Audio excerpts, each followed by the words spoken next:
Hello friends, welcome to symbiotic classes. पिछले classes में हम लोग यहाँ तक कर लिए थे। ठीक है, मतलब कि हम लोग ने देख लिया था कि आपका सॉइल क्लासिफिकेशन कैसे होता है। कोर्स ग्रेन सॉइल का आपका होता है सीव से, ठीक है, और सीव एनालिसिस से, और फाइन ग्रेन सॉइल का सेडिमेंटेशन से किया था बाय पीपेट मेथड है, हाइड्रोमीटर मेथड। उसके बाद हम लोग ने परसेंटेज फाइनल निकाला था।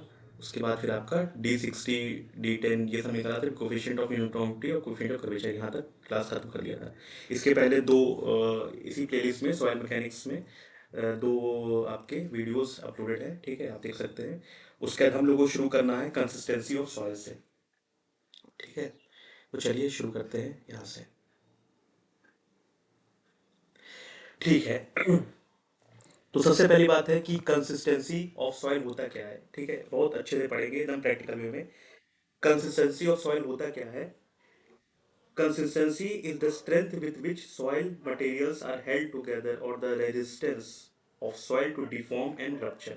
ठीक है, कुछ नहीं होता है कि मतलब अगर आप सॉइल को क्या करेंगे, चेंज करने की कोशिश करेंगे, तो वो क्या करेगा, रेजिस्टेंस दिखाएगा डिफॉर्मेशन का। ठीक है, डिफॉर्म होने के लिए, चेंज ना होने के लिए रेजिस्टेंस दिखाएगा। ठीक है, उसी को सॉइल कंसिस्टेंसी कहते हैं। ठीक है, सॉइल कंसिस्टेंसी क्या होता है, फिर से पहले हिंदी में अच्छे से समझ लीजिए। इट इज द एक डेफिनेशन यहाँ पे भी दिया है, it is the relative ease with which soil can be deform. Because consistency of soil के बहुत सारे डेफिनेशन हैं, बस प्रैक्टिकल वे में आपको पता होना चाहिए कंसिस्टेंसी ऑफ सॉइल होता क्या है actually. It is the relative ease, एक मिनट, इट इज द, एक मिनट,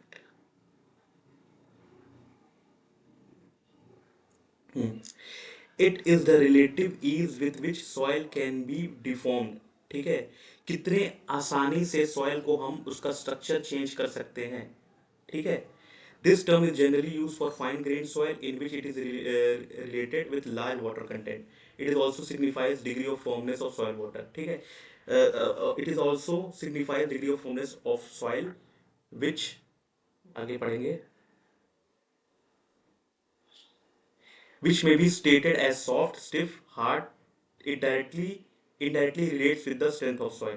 ठीक है, देखो कंसिस्टेंसी ऑफ सॉइल जो होता है वो सिर्फ फाइन ग्रेन सॉइल के लिए ही किया जाता है। ठीक है, क्योंकि कोर्स ग्रेन सॉइल में उनके बीच में कोहेजन नहीं होता है। ठीक है, तो उसको मतलब कि उनके पास जब हम लोग डिफॉर्म करते हैं, उसको चेंज करते हैं, तो वो रेजिस्टेंस नहीं दिखा पाते हैं, तो उनके पास कंसिस्टेंसी नहीं होता है। ठीक है, कंसिस्टेंसी ऑफ सॉइल का मतलब क्या होता है, the strength with which soil materials are held together. ठीक है, बात ये है, सॉइल मटेरियल जो फाइन ग्रेन सॉइल होते हैं, बहुत ध्यान से सुनिएगा, जो फाइन ग्रेन सॉइल होते हैं जैसे क्ले हो गया, सेड, ठीक है, बेसिकली हम लोग क्ले के लिए ही करते हैं। ठीक है, तो उसमें क्या होते हैं, चार्ज प्रेजेंट होते हैं उनके ऊपर। ठीक है, तो उसके बीच, उसकी वजह से उनके बीच में कोहेजन होता है। ठीक है, तो आप जब क्या करते हैं, उसको डिफॉर्म करने की कोशिश करते हैं, तो वो रेजिस्टेंस दिखाते हैं। ठीक है, और मतलब कि चेंज नहीं होना चाहते, उसी को कहते हैं कंसिस्टेंसी ऑफ सॉइल। ठीक है, लेकिन आप अगर फाइन कोर्स ग्रेन सॉइल को ले लेंगे, जैसे मान लीजिए चलिए सैंड या ग्रेवल ले ले, तो उसमें आप वाटर कंटेंट ऐड भी करेंगे, वाटर वाटर ऐड भी करेंगे, तब भी वो फॉर्मनेस नहीं दिखाएंगे। ठीक है, उसको आप आसानी से क्या कर सकते हैं, डिसइंटीग्रेट कर सकते हैं, मतलब आप थोड़ा सा भी स्ट्रेंथ फोर्स लगाएंगे तो वो क्या हो जाएंगे, डिफॉर्म हो जाएंगे। ठीक है, तो कंसिस्टेंसी ऑफ सॉइल जो है फाइन ग्रेन सॉइल जो होते हैं उन्हीं के द्वारा दिखाया जाता है। ठीक है, फिर से समझा देते हैं कंसिस्टेंसी ऑफ सॉइल क्या है। Consistency is the strength with which soil materials are held together. ठीक है, जो फाइन ग्रेन सॉइल होते हैं उनके ऊपर चार्ज होते हैं। ठीक है, तो उससे क्या होते हैं, वो आपस में चिपके होते हैं। ठीक है, तो उनको जब हम क्या करते हैं, डिफॉर्म करना चाहते हैं, तो वो रेजिस्टेंस दिखाते हैं। ठीक है, इसी को कहते हैं कंसिस्टेंसी ऑफ सॉइल। एक डेफिनेशन वो है, एक डेफिनेशन ये है, it is the relative ease with which soil can be deform. ठीक है, कितनी आसानी से सॉइल को हम डिफॉर्म कर सकते हैं। ठीक है, अब हम देखेंगे वेरियस कंसिस्टेंसी लिमिट्स होते हैं सॉइल के। ठीक है, जैसे आपका लिक्विड लिमिट, प्लास्टिक लिमिट, ठीक है, और श्रिंकेज लिमिट। ठीक है, तो इस दौरान मैं आपको दिखाता हूँ एक बार। ठीक है, 4 स्टेजेस ऑफ कंसिस्टेंसी होते हैं। ठीक है, देखिए, liquid, plastic, semi solid, solid, ये चारों स्टेज ऑफ कंसिस्टेंसी होते हैं, ठीक है। इसको एडरबर्ग्स कर्व भी कहते हैं, कंसिस्टेंसी कर्व भी कहते हैं, ठीक है। तो इसको ये कम से कम बहुत डिटेल में पढ़ेंगे आप। देखिए इतना ये बेस समझ गए ना कंसिस्टेंसी लिमिट का, ये liquid, plastic, semi solid, solid, ये liquid limit, plastic limit, shrinkage limit होता क्या। बाकी इसके आगे हम लोग बहुत तेजी से चलेंगे, लेकिन ये जो है इसको बहुत ही आराम से पढ़ेंगे। और आप लोगों को लगेगा कि ये कितना डिटेल में क्यों पढ़ा रहे हैं, क्योंकि इससे कोई भी क्वेश्चन आएगा अगर इसको पढ़ने के बाद, ठीक है, तो आपसे एक भी क्वेश्चन गलत नहीं होगा, चाहे कितना भी घुमा दे क्वेश्चन को, बस आप अगर कॉन्सेप्ट आप समझ गए तो, ठीक है। तो कॉन्सेप्ट ध्यान से समझिएगा। तो सबसे पहले मैंने बता दिया है कि कंसिस्टेंसी ऑफ सॉइल होता क्या है, ठीक है। This term is generally use for fine grain soil, मैंने ये बता दिया है, ठीक है। In which it is related with large water content, ठीक है। अब हम लोग क्या करते हैं ना, धीरे धीरे वाटर कंटेंट चेंज करते रहते हैं, ठीक है। तो उसके हिसाब से अलग अलग कंसिस्टेंसी शो करता है सॉइल, ठीक है। वाटर कंटेंट चेंज करते हैं, जैसे आप देख सकते हैं इस ग्राफ में, इस कर्व पे देख सकते हैं। जैसे हम लोग वाटर कंटेंट क्या कर रहे हैं, चेंज कर रहे हैं, श्रिंकेज लिमिट पे आए, फिर प्लास्टिक लिमिट पे, फिर लिक्विड लिमिट पे। तो पहले लिक्विड शो कर रहा था, ठीक है, सॉइल, फिर प्लास्टिक शो किया, फिर सेमी सॉलिड, तो सॉलिड। तो यही तो कंसिस्टेंसी लिमिट है ऑफ सॉइल। मतलब देखो, आप पहले लिक्विड था तो उसका स्ट्रेंथ बहुत ज्यादा नहीं थी, फिर प्लास्टिक में क्या हुआ, इसको डिफॉर्म करना चाहेंगे तो जल्दी डिफॉर्म होगा नहीं, ठीक है। सेमी सॉलिड में और डिफॉर्म नहीं होगा, मतलब और हम लोग क्या कहते हैं, फोर्स लगाना पड़ेगा। और सॉलिड में तो एकदम डिफॉर्म नहीं होगा, ठीक है। तो ये कंसिस्टेंसी लिमिट शो कर रहा है सॉइल, तो ये है कंसिस्टेंसी लिमिट। क्या होता है मैंने बता दिया है, ठीक है। तो फाइन ग्रेन सॉइल में भी मिक्स विथ वाटर, एक मिनट, देखो क्या लिखा है, फाइन ग्रेन सॉइल में be mixed with the water to form a plastic paste, ठीक है, which can be moulded in any form of pressure, in any into any form by pressure, ठीक है। जो आपका फाइन ग्रेन सॉइल होता है ना, उसको हम क्या करते हैं, जैसे मान के चलो ये फाइन ग्रेन सॉइल है, ठीक है, तो इसमें हम लोग क्या डालते हैं, वाटर डालते हैं, ठीक है। इसमें हम वाटर डालेंगे, तो इसको, इससे क्या हो सकता है, इससे इसको किसी भी शेप में, ठीक है, हम लोग क्या कर सकते हैं, बना सकते हैं सॉइल को। अब देखे होंगे, जैसे मान के चलो जो कुम्हार नहीं होते हैं, वो क्या करते हैं, वो क्ले सॉइल लाते हैं, उसमें वाटर ऐड करते हैं, ठीक है, उसको प्लास्टिक लिमिट तक वाटर ऐड करते हैं, ठीक है। तो प्लास्टिक स्टेज में वो सॉइल रहता है, उसको मोल्ड कर देते हैं किसी भी शेप में, ठीक है। तो वही शेप उसका रहता है, ठीक है। अगर प्लास्टिक लिमिट से ज़्यादा पानी दे देंगे तो तुम्हारा क्या हो जाएगा, तो वो क्या करने लगेगा, वो फ्लो करने लगेगा सॉइल, मतलब वो शेयर स्ट्रेंथ नहीं गेन कर पाएगा। तो इसके बारे में सब डिटेल में पढ़ेंगे, और प्रैक्टिकल नॉलेज के साथ पढ़ेंगे, बहुत ध्यान से आप सुनिएगा, ठीक है, और उसको पूरा देखिएगा वीडियो को, तभी आपको समझ में आएगा। The addition of water reduces the cohesion, making the soil still easier to mould, ठीक है। जब हम वाटर ऐड करते हैं तो क्या होता है, बीच में जो कोहेजन्स रहते हैं सॉइल के, ठीक है, वो क्या हो जाता है, रिड्यूस होता है, making the soil still easier to mould. Further addition of water reduces cohesion until no longer retain its shape under its own weight and starts to flow, ठीक है। अब हम पानी ऐड करते चले जाएंगे तो क्या होगा, उसके बाद फिर एक समय ऐसा आएगा कि उसके अंदर कोई शेयर स्ट्रेंथ ही नहीं बचेगा, मतलब कि, मतलब आप उठाओगे तो पानी की तरफ बह जाएगा। आप खुद देखो, जैसे कोई मिट्टी होता है, उसमें आप पानी डालो तो एक समय आता है कि, जैसे देखो आटा होता है, आटा आटा मतलब कि आपने कभी क्या कहते हैं, आटा साना होगा, ठीक है, जैसे पूड़ी बनाते हैं, रोटी बनाते हैं, तो क्या होता है, पहले आप आटे में क्या करते हैं, पानी डालते हैं थोड़ा सा, तो क्या हो जाता है, एक मतलब कि उससे हम क्या कोई भी शेप दे सकते हैं, फिर हम लोई निकालते हैं, फिर रोटी बनाते हैं, ठीक है। तो वो प्लास्टिक स्टेज है, लेकिन उसी आटे में और पानी डालते जाओ, और पानी डालते जाओ, ठीक है, तो क्या हो जाएगा, वो लिक्विड टाइप का हो जाता है। उसके बाद फिर क्या करते हो, उसके बाद आप क्या कहते हो, उसको शेप नहीं दे सकते हो, उसके बाद आपको और आटा डालना पड़ता है, तभी उसको शेप दे सकते हो, ठीक है। तो इसी सब के बारे में पूरा बताएंगे। Enough water may be added until soil suspension is prepared, ठीक है। अब उसके बाद फिर क्या होता है, एक स्टेज तक ही आप पानी दे सकते हो, उसके बाद अगर पानी आप बढ़ाओगे तो वो अपना shear स्ट्रेंथ खो देगा सॉइल, ठीक है। Now when this water is remove dried from the soil mass, it passes through different stage of consistency, ठीक है। तो अब ये बताया गया है कि हम क्या किए हैं, सॉइल में पानी डाले थे, ठीक है, पानी बढ़ाते चले गए, ठीक है। उसके बाद फिर अब क्या हुआ, सॉइल तुम्हारा क्या हो रहा है, बह रहा है, ठीक है। तो अब अगर हम इसको ड्राई करते चले जाएंगे तो धीरे धीरे हर एक स्टेज ऑफ कंसिस्टेंसी से सॉइल पास करेगा। एटरबर्ग जो थे, जिनके नाम पे ये आपका टॉपिक दिया गया है, ठीक है, कंसिस्टेंसी लिमिट्स को एटरबर्ग लिमिट्स भी कहते हैं, जो साइंटिस्ट हैं उनके नाम पे बताया गया है। Analyse this in 4 stages of consistency, solid state, semi solid state, plastic state, liquid state. The water content at which soil passes from one stage of consistency to another stage termed as consistency limit, ठीक है। अब देखो इस figure को समझना, इस figure से बहुत ही अच्छे से आपको समझ में आ जाएगा। मैं इसको थोड़ा जूम कर देता हूँ, ठीक है। देखो यह क्या लिखा हुआ है, water content greater than liquid limit, ठीक है, flows has very high water content, ठीक है। देखो इस तरह का आप देखे होंगे, जब पानी बहुत ज्यादा डाल देते हैं तो एकदम क्या हो जाता है, ये गीला हो जाता है, जैसे एक स्लरी टाइप का पेस्ट बन जाता है, जैसे मान लो सीमेंट का पेस्ट नहीं होता, स्लरी टाइप का, तो उसमें कोई शेयर स्ट्रेंथ रहता है नहीं, ठीक है। अब हम क्या किए हैं, फर्दर पानी को क्या किए हैं और सुखाए हैं, ठीक है, और हम पानी को कम किए हैं, ठीक है, बाई वेरियस मेथड हम कम कर सकते हैं, ठीक है। तो अब ये क्या हुआ, लिक्विड से प्लास्टिक स्टेज में गया है, water content between plastic limit and liquid limit, ठीक है। पहले यहाँ पे हम आपको दो चीज़ दिखा देते हैं, एक ग्राफ भी बना देते हैं, ठीक है, ताकि आपको क्लियर रहेगा।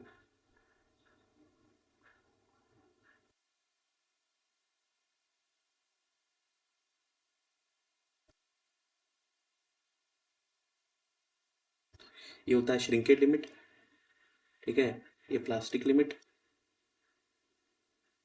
और ये होता है लिक्विड लिमिट, ठीक है। तो यहाँ पे सॉइल जो होता है लिक्विड फॉर्म में रहता है, ये प्लास्टिक फॉर्म में,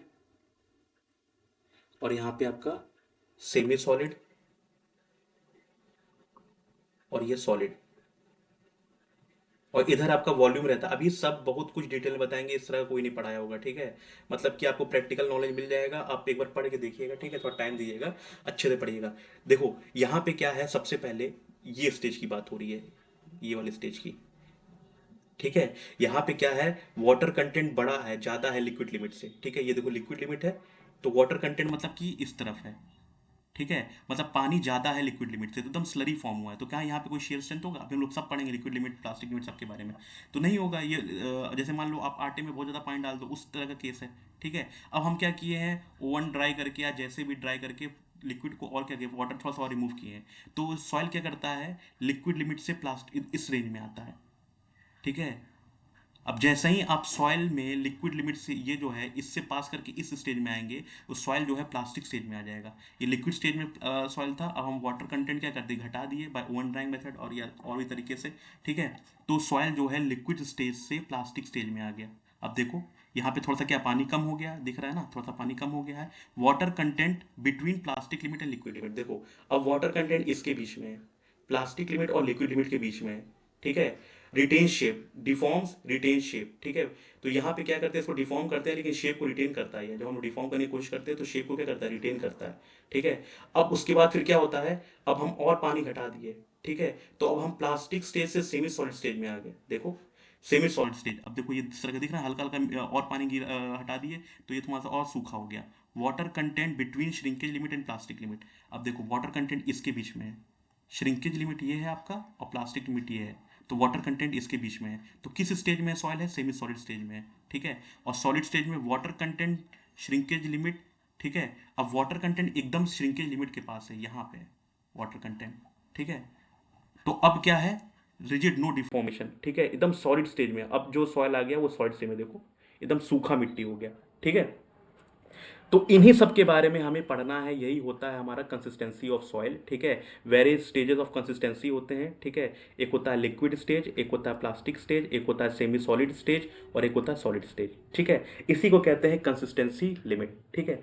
तो कंसिस्टेंसी लिमिट है क्या, हम फाइन ग्रेन सॉइल में वाटर ऐड कर रहे हैं, ठीक है, तो उससे क्या चेंजमेंट हो रहा है उसके स्टेजेस में, सॉलिड से वो सेमी सॉलिड में जा रहा है, सेमी सॉलिड से प्लास्टिक में जा रहा है, प्लास्टिक से लिक्विड में जा रहा है, सॉरी सबसे पहले लिक्विड उल्टा जाता है, ठीक है। लिक्विड सबसे ज़्यादा हम क्या करते हैं, पानी सबसे ज़्यादा लिक्विड फॉर्म में मतलब रहता है, मतलब सबसे ज़्यादा हम पहले डाल देते हैं सॉइल में, पानी लिक्विड फॉर्म में रहता है, इसको और सुखाएंगे तो प्लास्टिक फॉर्म में जाएगा, और सुखाएंगे तो सेमी सॉलिड फॉर्म में जाएगा, और सुखाएंगे तो सॉलिड फॉर्म में जाएगा, ठीक है। बस यही है आपका कंसिस्टेंसी ऑफ सॉइल, ठीक है।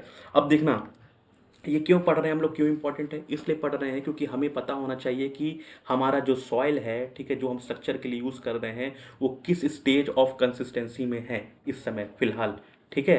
तो हमें पता होना चाहिए ना कि अगर मान के चलो लिक्विड फॉर्म में है सॉइल, तो हमारे किसी यूज़ का है नहीं है, अरे भाई किस बात का है, तुम्हारा कोई शेयर स्ट्रेंथ ही नहीं होगा इसका, मतलब इसको कहीं भी डालोगे ये फ्लो कर जाएगा, ठीक है, कोई स्ट्रेंथ ही नहीं होगा इसके अंदर। प्लास्टिक स्टेज में है तो हाँ ये है कि थोड़ा इसका स्ट्रेंथ होगा, सेमी सॉलिड में और स्ट्रेंथ होगा, ठीक है। तो इससे क्या है, हमें पता होना चाहिए कि हमारा सॉइल किस स्टेज ऑफ कंसिस्टेंसी में है, इसीलिए हम लोग लिक्विड लिमिट निकालते हैं, प्लास्टिक लिमिट निकालते हैं, ठीक है, श्रिंकेज लिमिट निकालते हैं और चेक करते हैं किस स्टेज ऑफ में हम लोग का सॉइल है। तो अब हमको समझ में आता है कि आपको कंसिस्टेंसी ऑफ सॉइल समझ में आ गया होगा और वेरियस स्टेज ऑफ कंसिस्टेंसी समझ में आ गया होगा, ठीक है। अब इसको हम जूम आउट कर देते हैं, ठीक है।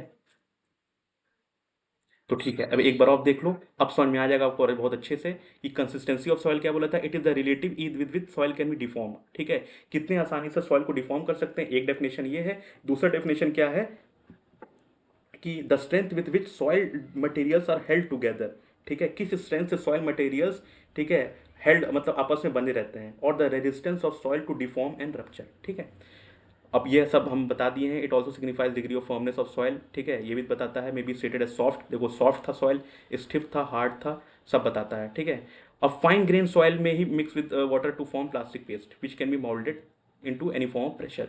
The addition of water reduces the cohesion making the soil easier to, तो ये सब तो हम बता दिए। ठीक है, देखो, now when water is removed dried from the soil mass it passes through different stages। Atterberg जो थे analyse this in four stage of consistency: solid state, semi solid state, plastic state and liquid state.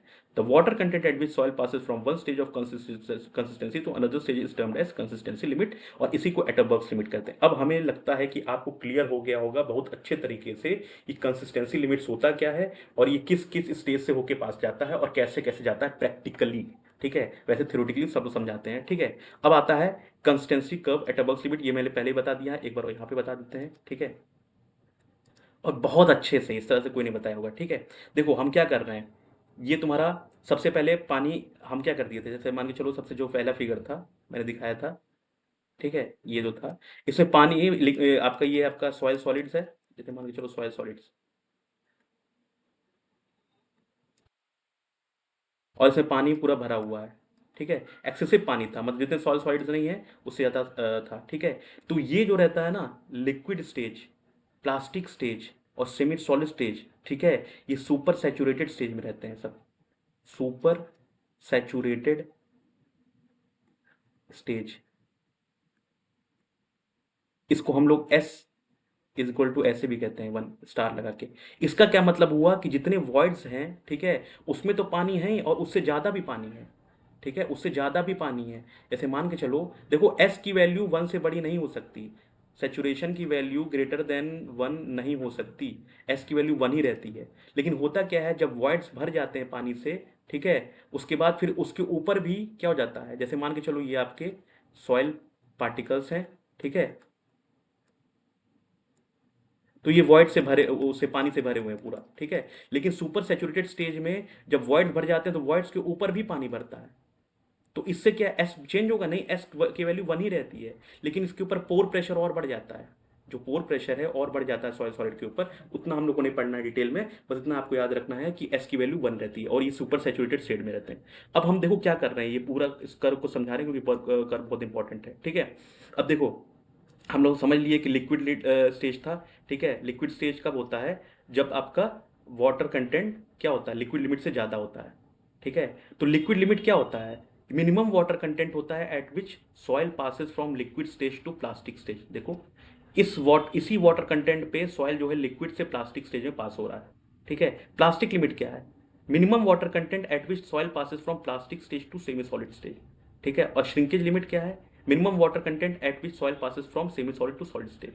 ठीक है, ये होता है। अब देखो यहाँ पे दिया हुआ है कि एस की वैल्यू सबकी वन है, और यहाँ पे दिया हुआ S greater than equal to zero, less than equal to one. ठीक है, अब होता क्या है ना, जब हम पानी को ड्राई करते हैं, मतलब जब वाटर को, जब यहाँ पे देखो एक्सेसिव पानी है, ठीक है, अब इसको हम जब ड्राई करेंगे तो इसका वॉल्यूम क्या होता है, डिक्रीज होता रहता है। ठीक है, जैसे मान के चलो, इसको हम पूरा हटा दे रहे हैं वरना कंफ्यूज बहुत हो जाओगे।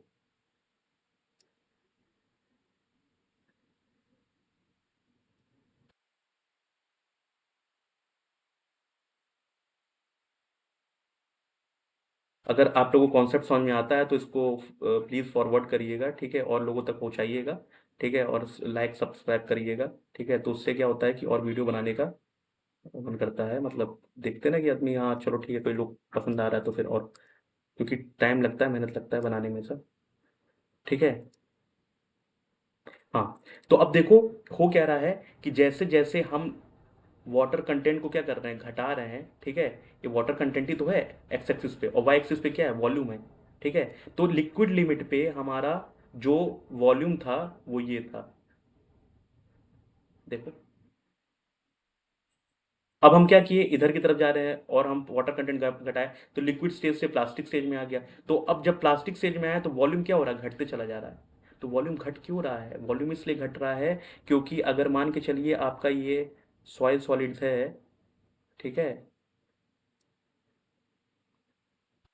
तो पहले इसमें पानी ऊपर तक था, तो पहले तो ये पानी जा रहा नीचे, ठीक है, पहले ये इनिशियल था, ठीक है, तो अब तो पहले ये सुपर सैचुरेटेड स्टेज में था ना, तो पानी क्या हो रहा, घटा, तो वॉल्यूम नहीं घटा, पहले वॉल्यूम सोचो आप ये था, ठीक है, अब वॉल्यूम क्या हो गया, ये हो गया, तो वॉल्यूम घट रहा है ना, उसके बाद फिर क्या होगा, हम प्लास्टिक से जब सेमी सॉलिड स्टेज में जाएंगे तो वॉल्यूम और घटेगा, ठीक है, अब यहाँ पे और पानी हम घटा दिए तो ये हो गया, ठीक है, तो आप पहले देखो, पहले ये था V1, ठीक है, उसके बाद फिर तुम्हारा V2 ये हो गया, ठीक है, और V3 क्या हो गया, V3 ये हो गया, देखो वॉल्यूम क्या हो रहा है, घट रहा है, लेकिन यहाँ पे आने के बाद आप चाहे जितना भी पानी चाहो उड़ा दो, ठीक है, मतलब और उसको ड्राई करने की कोशिश करो, लेकिन अब वॉल्यूम नहीं घटेगा, इसलिए यहाँ पे VD लिखा हुआ है, ठीक है, मतलब श्रिंकेज लिमिट क्या होता है, minimum water content at which we can decrease in water content does not decrease the volume of soil, ठीक है, ऐसा क्यों होता है इसको बहुत डिटेल में अच्छे से बताएंगे, ठीक है, देखो होता क्या है ना, कि अब जब इसके नीचे आप वॉल्यूम को क्या करते हो, मतलब ड्राई करते हो ना, तो जो सॉइल रहता है, ठीक है, जो सॉइल रहता है, ठीक है, उसमें जो वाटर रहता है अब सिर्फ और सिर्फ एड्जॉर्ब्ड वाटर बचता है। एड्जॉर्ब्ड वाटर आपको हम बताए हैं, एब्जॉर्ब वाटर दो तरह का होता है, एक होता है हाइड्रोस्कोपिक वाटर और एक होता है फिल्म वाटर, तो इस एड्जॉर्ब वाटर को हम नहीं निकाल सकते, ठीक है, ये एड्जॉर्ब वाटर ही बचता है सिर्फ, ठीक है, जितने कैपिलरी वाटर होते हैं जो सॉइल मतलब कि प्लांट जो यूज कर सकते हैं ये सब निकल जाते हैं यहाँ पे सिर्फ एड्जॉर्ब वाटर बचता है जिसको हम नहीं निकाल सकते हैं, ठीक है, इसलिए इसका वॉल्यूम चेंज नहीं होता है। अब देखो यहाँ पे दिया जो है कि एस की वैल्यू 0 से 1 के बीच में होती है, ठीक है, तो ऐसा क्या होता है, जब हम लोग ड्राई करने की कोशिश करते हैं, ठीक है, तो ये क्या हो जाता है सॉइल, इसके अंदर तुम्हारा वॉल्यूम तो चेंज नहीं होता है, जैसे मान के चलो ये सॉइल है, ठीक है, जब इसको हम ड्राई करेंगे, यहाँ से मान के चलो हीट दे रहे हैं किसी तरह भी ड्राई करेंगे, तो क्या होगा तुम्हारा, कि अगर इसमें थोड़ा सा पानी कम भी होता है, मतलब एस की वैल्यू <1 भी होती है, तो जो जगह बचती है, जो वॉल्यूम ऑफ वॉइड्स होता है, ठीक है, वो क्या होता है, volume of water plus volume of air, ठीक है, तो वो क्या होता है, अगर वाटर वॉल्यूम ऑफ वाटर कम होता है तो उसको ऑक्यूपाई कर लेता है वॉल्यूम ऑफ एयर, ठीक है, जैसे मान के चलो कि यहाँ तक पानी भरा हुआ है, तो ये स्पेस क्या होता है, ये स्पेस, यहाँ पे एयर आ जाएगा, एयर आ जाएगा, लेकिन वॉल्यूम कम नहीं रहेगा, वॉल्यूम जितना था उतना ही रहेगा, ठीक है, इसलिए इसको पार्शली सैचुरेटेड भी कहा जाता है, पार्शली सैचुरेटेड, इसीलिए इसकी value S greater than 0 less than equal to 1। कभी बुक में कहीं कहीं दिया रहता है कि shrinkage limit is the minimum water content at which soil is just saturated, ठीक है, एस की वैल्यू 1 लेते हैं, क्यों लेते हैं, देखो थ्योरी प्रैक्टिकली ऐसा नहीं होता है, प्रैक्टिकली क्या होता है, अगर आप माइक्रोस्कोपिक लेवल पे देखो तो वो एस की वैल्यू 1 नहीं होती है, एस की value less slightly less than 1 होती है, वहां पे थोड़ा सा एयर भी रहता है, ठीक है, लेकिन हम लोग अंडरस्टैंडिंग पॉइंट ऑफ व्यू से ये मान के चलते हैं कि एस की वैल्यू यहाँ पे 1 है, इसलिए यहाँ पे एस की वैल्यू 0 से 1 तक दिया हुआ है, ठीक है, समझ में आ गया ना, तो आप मान के चल सकते हो इसकी वैल्यू यहाँ पे, क्योंकि कई कई बुक में लिखा रहता है, लेकिन हम आपको पूरा माइक्रोस्कोपिक लेवल पे बता रहे हैं कि यहाँ पे क्या होता है, सिर्फ एड्जॉर्ब वाटर बचता है, ठीक है, और उसके बाद क्योंकि क्या कहते हैं यहाँ पे इसका वॉल्यूम तो चेंज होगा नहीं, अगर वॉल्यूम चेंज नहीं होगा तो क्या कहते हैं आप जितना चाहो वाटर कंटेंट घटाओ, लेकिन ये तुम्हारा ग्राफ ऐसा ही रहेगा, ठीक है, इसको हम हटा देते हैं, थोड़ा सा और क्लियर हो जाएगा। अब यहाँ पे आप देखो, थोड़ा सा जो कर्व है ना, यहाँ पे ये थोड़ा सा क्या होता है, ये कर्व टाइप का ऐसा होता है, लेकिन हम इसको मान लेते हैं कि स्ट्रेट है, ठीक है, अब देखो आप सोच रहे होगे कि एज एग्जाम में इतना पढ़ा रहे हैं, नहीं भाई, एक ये आता है एज एई में घुमा घुमा के क्वेश्चन देता है इधर उधर से, कि ये श्रिंकेज लिमिट को बढ़ा दिए हैं, प्लास्टिक में बढ़ा दिए हैं, ठीक है, आप यूथ पब्लिकेशन में देखो बुक में बहुत सारे क्वेश्चन है, इसलिए इसको हम बहुत डिटेल में पढ़ा रहे हैं, फिर आगे बहुत तेज चलेंगे, ठीक है, तो ये पूरा चीज़ें हैं, ठीक है, आपको प्रैक्टिकली बता दिया है, अभी आगे भी देखेंगे, ठीक है, तो हमारा क्या कर रहे हैं, हम वाटर कंटेंट को कम कर रहे हैं, तो लिक्विड स्टेज से, ठीक है, प्लास्टिक स्टेज में गया, प्लास्टिक से सेमी सॉलिड में, सॉलिड से सेमी सॉलिड सॉलिड में, ठीक है, और धीरे धीरे इसका वॉल्यूम भी कम होते चला जा रहा है, लेकिन इस पॉइंट पे वॉल्यूम इसके बाद कम नहीं होता है, क्यों कम नहीं होता है, इसके बाद जो रहता है क्या बचता है, इसके बाद यहाँ पे आप देखो तो सिर्फ ड्राई सॉइल जो बचता है वो बचता है, और बाकी जो स्पेस रहता है, वॉल्यूम वॉइड रहता है, वो या तो एयर ऑक्यूपाई किया रहेगा या तो वाटर ऑक्यूपाई किया रहेगा, ठीक है, तो उसके बाद अब चाहे जितना भी कोशिश कर लो तो इसका वॉल्यूम चेंज नहीं होगा, जो वॉल्यूम है वही वॉल्यूम रहेगा, ठीक है, इसके बाद वॉल्यूम चेंज नहीं होता है। क्यों चेंज नहीं होता है ये भी बता दिए हैं, इसलिए चेंज होता है क्योंकि जो वाटर रहता है वो एब्जॉर्ब वाटर रहता है, आप उसको हटा नहीं सकते, अब हटाने की कोशिश करोगे उसमें एयर आ जाता है, ठीक है, तो वॉल्यूम तो उतना ही ऑक्यूपाई कर लेता है वो, ठीक है, उसका चेंज नहीं होता है। अब हमको लगता है इतना क्लियरिटी बहुत है, वरना ज़्यादा हो जाएगा। ठीक है, आगे बढ़ते हैं।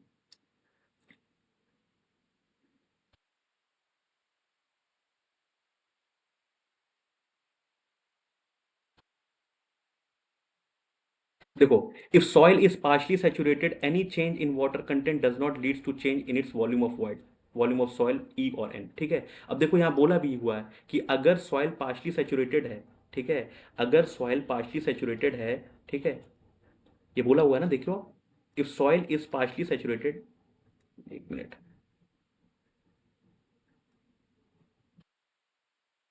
ठीक है, देखो, if soil is partially saturated, ठीक है, यहाँ पे सॉइल जो है ना, इसको पार्शली सैचुरेटेड होता है, मतलब पूरा सॉइल का वॉल्यूम जो रहता है, वॉल्यूम ऑफ वॉइड रहता है वो पूरा, क्या कहते हैं, सिर्फ वाटर से नहीं भरा होता है, उसमें एयर भी रहता है।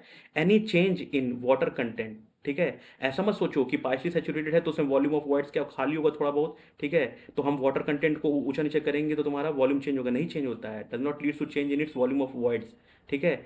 और क्यों चेंज नहीं होता हम बता दिए, क्योंकि एयर आ जाता है उसमें, तो आप वॉल्यूम को चेंज नहीं कर सकते हो, अरे भाई एयर भी तो वॉल्यूम ऑक्यूपाई करता है, ठीक है, तो ना वॉल्यूम ऑफ वॉइड चेंज नहीं होगा, जब वॉल्यूम ऑफ वॉइड नहीं चेंज होगा ई नहीं चेंज होगा, ठीक है, ये वॉइड रेशियो होता है ना, वॉल्यूम ऑफ सॉइल नहीं चेंज होगा, ई और एन चेंज नहीं होगा। But if soil is super saturated, देखो यहां से यहां तक श्रिंकेज लिमिट के बाद से सॉइल जो होता है सुपर सैचुरेटेड स्टेज में होता है, इसीलिए any change in water content leads to the corresponding change in volume of voids, volume of soil E और एन, ठीक है। यहाँ पे तुम क्या कर रहे हैं, हम वाटर कंटेंट देखो चेंज कर रहे हैं, वाटर कंटेंट चेंज हो रहा है हमारा, वाटर कंटेंट चेंज हो रहा है, घटा रहे हैं, तो हमारा क्या हो रहा है, वॉल्यूम चेंज हो रहा है। तो वॉल्यूम जब चेंज होगा तो वॉल्यूम ऑफ वॉइड भी चेंज होगा, और वॉल्यूम ऑफ सॉइल भी चेंज होगा, और ई वॉइड रेशियो भी चेंज होगा, और ई एन पे डिपेंडेंट होता है तो पोरोसिटी भी चेंज होगा। अब इससे बहुत सारे आपके क्वेश्चंस बन जाएंगे, ठीक है, जितने भी बुक में दिए होंगे, ठीक है, आगे बढ़ते हैं। ठीक है, अब देखो यहाँ पे क्या दिखाया गया है, इसको देख लेते हैं एक बार, ठीक है। यहाँ पे देखो दिखाया गया है कि यहाँ पे एस की वैल्यू जीरो है, ठीक है, एस की वैल्यू जीरो है मतलब कि ड्राई सॉइल है, तो क्या है वॉल्यूम में, जो वॉल्यूम ऑफ वॉइड है सिर्फ एयर से भरा हुआ है, ठीक है। देखो वॉल्यूम ऑफ सॉलिड है और वॉल्यूम ऑफ एयर है सिर्फ, ठीक है। यहाँ पे क्या है, एस की वैल्यू वन है, तो सॉइल सॉलिड है, और पूरा वॉल्यूम ऑफ वॉइड किससे भरा हुआ है, वाटर से भरा हुआ है, ठीक है। अब यहाँ पे क्या है, एस की वैल्यू ये सुपर सैचुरेटेड स्टेज में है, एस इसको स्टार वन लिखो। देखो सुपर सैचुरेटेड का मतलब ये थोड़ा ना है कि एस की वैल्यू वन से बड़ी हो जाएगी, एस की वैल्यू वन ही रहेगी, ठीक है। लेकिन यहाँ पे क्या है, इतना होना चाहिए, जो एक्स्ट्रा है ये एक्स्ट्रा पानी है, मतलब जैसे मान के चलो ये वॉइड्स है, ठीक है, ये वॉइड्स तुम्हारे भर गए हैं, ठीक है, वॉइड्स तुम्हारे पानी से भर गए हैं, ठीक है, और इसके ऊपर भी पानी आ गया है, तो उसकी वजह से पोर प्रेशर बढ़ जाता है सॉइल सॉलिड्स पे, ठीक है। तो ये चीज़ है सुपर सैचुरेटेड स्टेज में, ठीक है। तो अब इसको पढ़ते हैं, यहाँ पे क्या लिखा हुआ है, देखो, लिक्विड की बात करें, liquid stage, plastic stage, semi solid stage और सॉलिड, ठीक है। तो लिक्विड स्टेज से प्लास्टिक स्टेज में कब जाता है, लिक्विड लिमिट पे, ठीक है, प्लास्टिक से सेमी सॉलिड में प्लास्टिक लिमिट पे जाता है, और सेमी सॉलिड से सॉलिड में श्रिंकेज लिमिट पे, ठीक है। तो यहाँ पे सॉइल क्या होता है, लिक्विड फॉर्म में रहता है, ठीक है। यहाँ पे वेरी स्टिफ टू स्टिफ रहता है, यहाँ पे वेरी स्टिफ और वेरी हार्ड रहता है, ठीक है। सेचुरेशन देखो यहाँ से यहाँ तक पूरा 100% रहता है, यहाँ 0 से 100% के बीच में रहता है, ठीक है, श्रिंकेज लिमिट पे, ठीक है। यहाँ वॉल्यूम देखो डिक्रीज करते चला जाता है, और यहाँ वॉल्यूम क्या होता है, कांस्टेंट होता है, किस पे, श्रिंकेज लिमिट पे, ठीक है, शोन ग्राफिकली अगर देखना देख लो एक बार आप।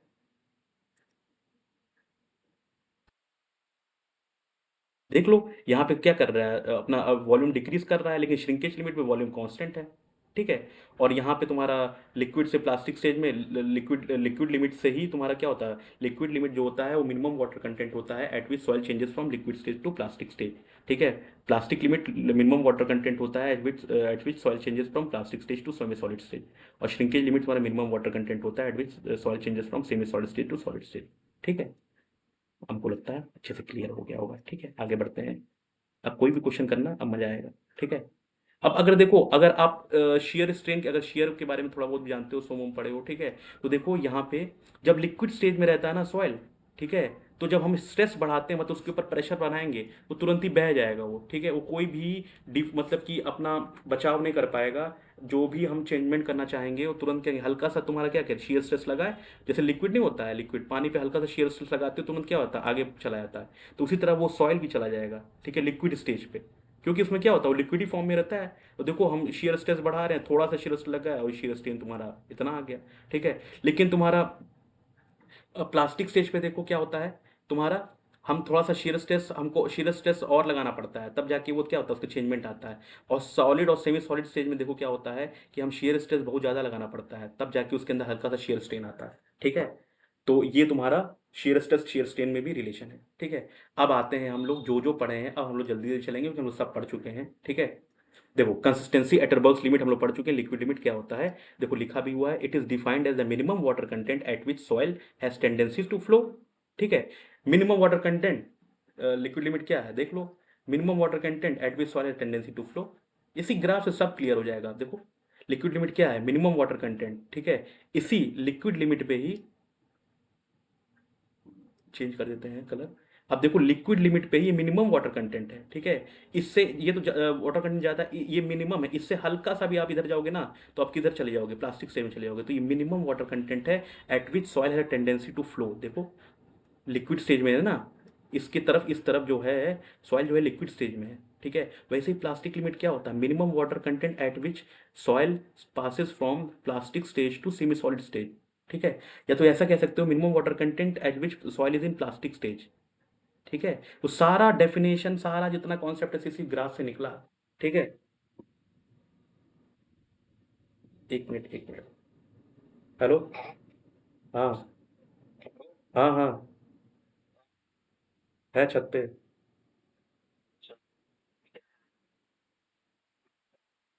हाँ हाँ, एक मिनट बता रहा हूँ।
Welcome back. थोड़ा सा एक मिनट काम आ गया था।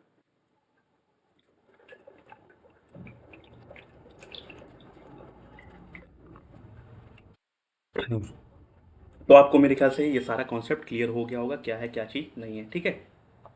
अब हम लोग आगे बढ़ते हैं। तो मैं ये कह रहा था कि अगर आप ये कॉन्सेप्ट समझ गए, ग्राफ समझ गए अच्छे से क्या हो रहा है सॉइल के साथ, ठीक है, तो आप सारा कॉन्सेप्ट समझ जाएंगे अच्छे से, ठीक है। फिर आगे बढ़ते हैं हम लोग। ये मैंने समझा दिया है, ये क्या होता है ये सब समझा दिया है, ठीक है, यही बता दिया है। अब कंसिस्टेंसी लिमिट बस डेफिनेशन पढ़ना है, सब समझ गए आप लोग, सब समझ गए। It is defined the minimum water content at which soil has tendency to flow at liquid limit soil passes from liquid state of consistency to plastic stage of consistency and vice versa. At liquid limit all the soils possess some negligible shear strength, ठीक है। अब होता क्या है ना, देखो कोई भी अगर लिक्विड फ्लो भी कर रहा है तो उसके पास कुछ ना कुछ तो शियर स्ट्रेंथ होगा, ठीक है। तो मिनिमम शियर स्ट्रेंथ होता है, मतलब कि क्या कहते हैं, हल्का सा आप लगा है 1 किलो न्यूटन पर मीटर स्क्वायर का शियर लगा है, तो नहीं फ्लो किया, 2.7 किलोमीटर का शेल स्ट्रेंथ लगाओगे तो फ्लो कर जाएगा। तो इसको डेफिनेशन के तौर पे रख सकते हो, और एमसीक्यू में पूछ सकता है कि लिक्विड लिमिट होता क्या। ठीक है, इंपॉर्टेंट क्या है, इंपॉर्टेंट ये है। ठीक है, ये पूछता है कि अगर ग्रेवल का लिक्विड लिमिट मतलब परसेंटेज, अगर ग्रेवल कैसा होता है, नॉन प्लास्टिक होता है, सैंड नॉन प्लास्टिक होता है। ठीक है, इसका हम लोग एटबॉक्स लिमिट निकालते ही नहीं है। ठीक है, सिल्ट देखो फाइन ग्रेन सॉइल में आता है तो उसका 30 to 40 होता है। ठीक है, लिक्विड लिमिट। ठीक, और क्ले का कितना होता है, 40 to 150 होता है क्ले का। ब्लैक कॉटन सॉइल का और बेंटोनाइट का अलग अलग होता है। ठीक है, इसको 500 to 800, 400 to 500, 40 to 150। ठीक है, एक बार इसको देखना। ठीक है, higher the liquid limit of the soil higher its compressibility volume change. ठीक है, जितना ज़्यादा लिक्विड लिमिट होगा उतना क्या होगा, higher its compressibility volume change. ठीक है, भाई खुद सोचो, देखो जैसे ये है, बस यही ग्राफ आपको बार बार बार बनाना है और अच्छे से समझना है। ये श्रिंकेज लिमिट है, ये आपका प्लास्टिक लिमिट है, लिक्विड लिमिट। ठीक है, तो बोला गया है कि higher is the liquid limit of the soil, higher is its compressibility volume changes. ठीक है, जितना ज़्यादा आपका लिक्विड लिमिट होगा, ठीक है, उतना ज़्यादा क्या होगा आपका वॉल्यूम चेंजमेंट होगा, कंप्रेसिबिलिटी। ठीक है, आप सोचो कि जितना आपका लिक्विड लिमिट होगा उतना आप वॉल्यूम क्या कर सकते हो, उतना वॉल्यूम चेंज कर सकते हो। कैसे चेंज कर सकते हो, खुद सोचो। अगर हम लिक्विड लिमिट को और बढ़ा दें, जैसे मान के चलो लिक्विड लिमिट में क्या है, क्या कहते हैं, जैसे ये चलो 30 to 40% है। ठीक है, यहाँ पे देखो, तो यहाँ पे जो तुम्हारा वॉल्यूम चेंज होगा ये क्या होगा, सिल्ट में कम होगा। लेकिन अगर ये 40 to 150 है तो यहाँ पे आपका वॉल्यूम कंप्रेसिबिलिटी ज़्यादा होगा, ज़्यादा compressible as compare to silt. और ब्लैक कॉटन आप सुने हो ना, ब्लैक कॉटन क्या होता है, और ज़्यादा कंप्रेसिबल होता है क्योंकि इसमें मॉन्टमोरलाइट होता है। अब यहाँ पे देखो ये और ज़्यादा कंप्रेसिबल होगा क्योंकि इसका लिक्विड लिमिट और ज़्यादा है। ठीक है, तो वही बोला गया, higher the liquid limit of the soil higher its compressibility volume changes. ठीक है, आगे बढ़ते हैं, ये मेरे ख्याल से समझ में आ गया होगा। अब देखो, अब आपको क्या है,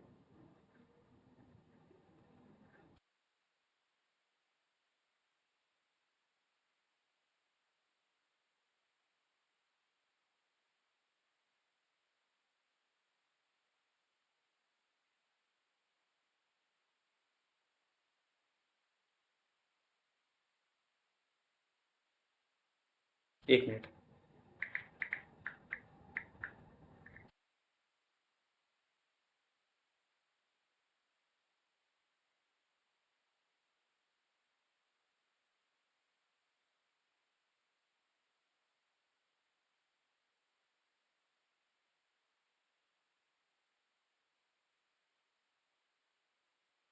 ठीक है, तो ये हो गया। ठीक है, तो higher the liquid limit of the soil higher its compressibility, ये सब चीज़ें हो गया। ठीक है, अब देखो लिक्विड लिमिट पता कैसे करते हैं। ठीक है, तो अगर प्रैक्टिकल पॉइंट ऑफ व्यू से देखेंगे, कैसे देख लेते हैं। ठीक है, from determination point of view liquid limit में be also be defined as the minimum water content at which a part of soil cut by a group of standard size flow together by distance of half inch under the impact of 25 number of blows where height of the fall is adjusted to 1 centimetre for each blow. ठीक है, देखो कुछ नहीं होता है, ये सब अब कहानी है, कुछ नहीं है, सब हो गया है। ठीक है, देखो एक हम लोग क्या लेते हैं, एक बाउल लेते हैं छोटा सा। ठीक है, इसमें क्या करते हैं, मिट्टी भर देते हैं पूरा। ठीक है, और फिर एक इंस्ट्रूमेंट से, जो आपका कैसे ग्राइंडर टूल्स आते हैं उससे क्या करते हैं, हाफ इंच का यहाँ पे ग्रुप बना लेते हैं। ग्रुप मतलब कि आप कह सकते हो कि हल्का सा यहाँ पे कट कर देते हैं। ठीक है, और इसको हम लोग हार्ड प्लेट पे रखते हैं। ठीक है, और इसके बगल में हैंडल होता है ऐसा कुछ। ठीक है, और इसको हम लोग क्या करते हैं, इसको रोटेट करते चलाते हैं। ठीक है, तो ये टक टक ऊपर जाता है और इसको टक टक मारता है। ठीक है, तो नंबर ऑफ ब्लोज देते हैं इसको। ठीक है, नंबर ऑफ ब्लोज देखते हैं और देखते हैं हाफ इंच होता है। ठीक है, हाफ इंच या 12 mm बोल दो। ठीक है, और उसका देखते हैं कि किस वाटर कंटेंट पे ये ग्रुप तुम्हारा क्लोज हो जा रहा है। ठीक है, वही हमारा क्या होता है, जिस नंबर ऑफ ब्लोज पे मिनिमम जो होता है नॉर्मली वो 25 होता है, 25 नंबर ऑफ ब्लोज पे क्या होता है हमारा, ये जो ग्रुप है वो बंद हो जाता है। ठीक है, तो वही हमारा क्या हो जाता है, लिक्विड लिमिट हो जाता है इसको। ठीक है, अब इसको हम दिखा भी देते हैं। तो अब आगे क्या लिखा हुआ है तुम्हारा, test to find liquid limit. ठीक है, तो क्या करते हैं अबाउट, अब देख लो इसको एक बार पढ़ लो क्योंकि ऐसा नहीं है, क्वेश्चन कहीं से भी बन सकता है, तो एक बार पढ़ लो। ठीक है, about 120 gram of soil passing through 425 micron सीव। ठीक है, अब ये सीविंग विंग कैसे होता है, 425 माइक्रोन से सीव पास से हो रहा है 120 ग्राम सॉइल का क्या मतलब हुआ, मैं बता चुका सबको। ठीक है, एक मिनट।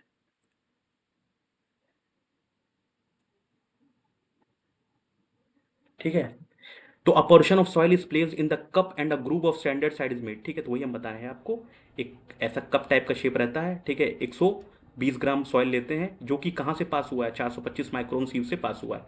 अब ये कौन सा सॉइल होगा, खुद सोचो। देखो लेस देन 2 माइक्रोन तुम्हारा क्ले था, ठीक है। 2 माइक्रोन से आपका 75 माइक्रोन क्या था, सिल्ट, ठीक है।